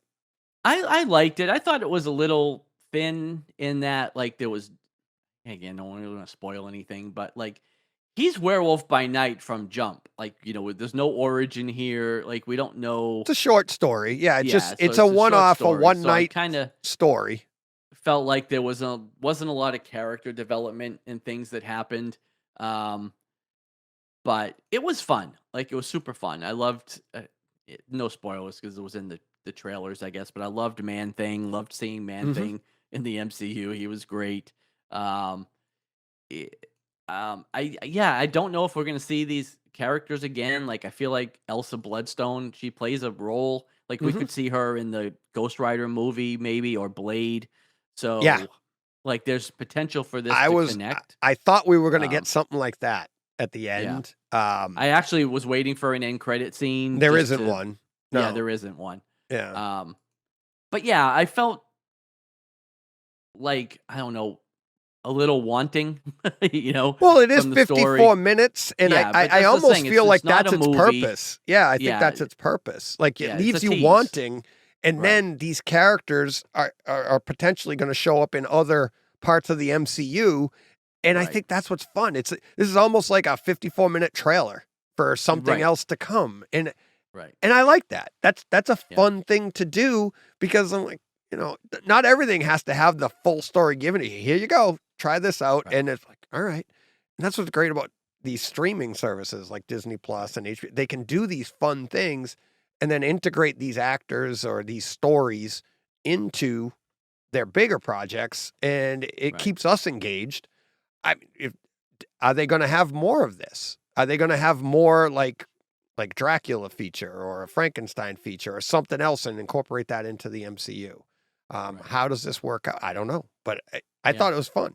Tons of It fun. was. Tons of Yeah, fun. like I said, it was fun. I did enjoy it. I liked it a lot. Like I said, I felt wanting, I guess. Yeah. And I guess that's not a bad thing, right? Like, if you want more, Right. leave them wanting more, right? Like, Right. if you want more, but That was kind of like Um, Morbius, only that yeah. was supposed to be a full feature, but everybody's like, that movie stunk. I needed more.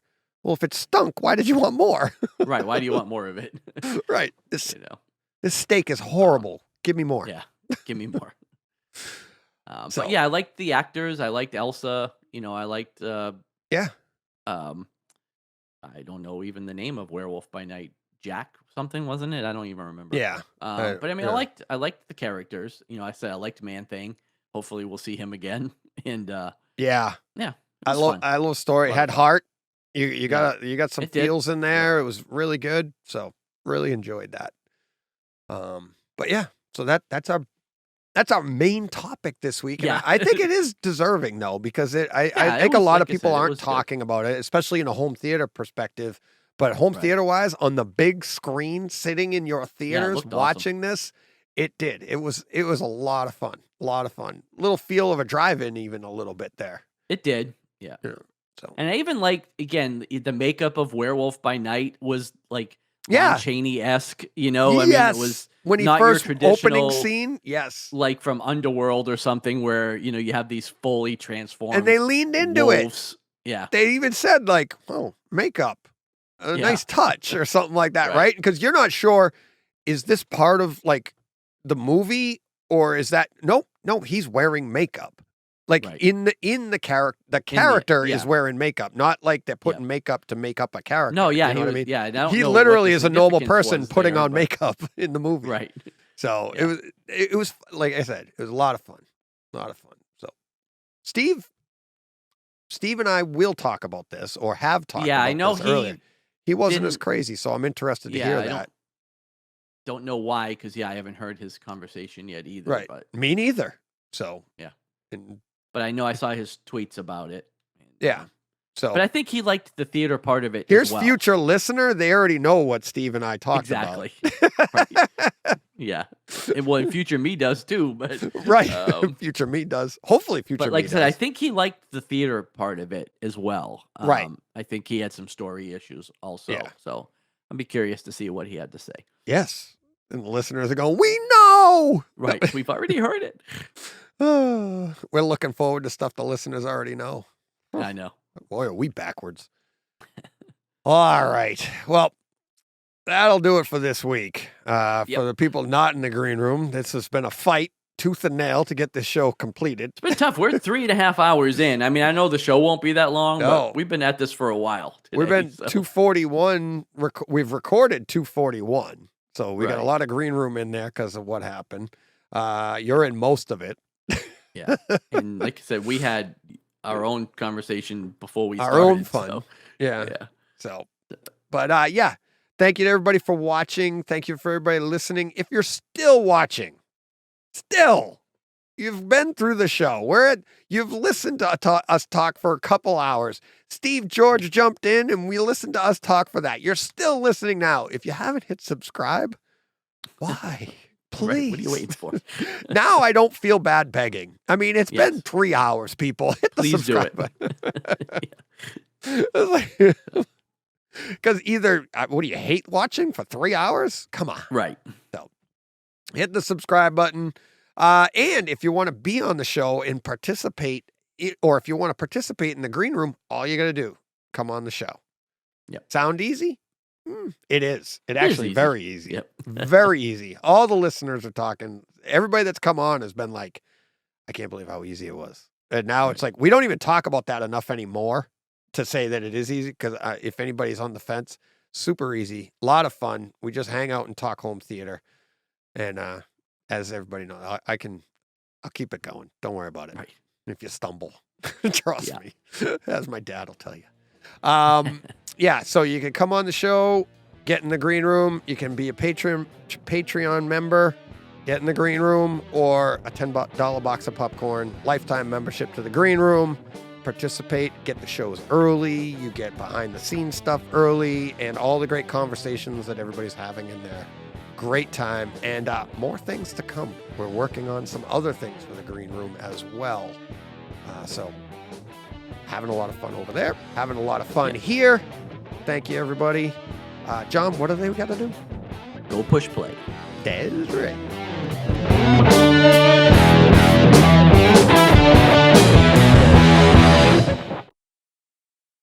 Hey, Fred. This has been a Hey Fred production with theme music by Jeff Bernhardt and Throne Vault Productions.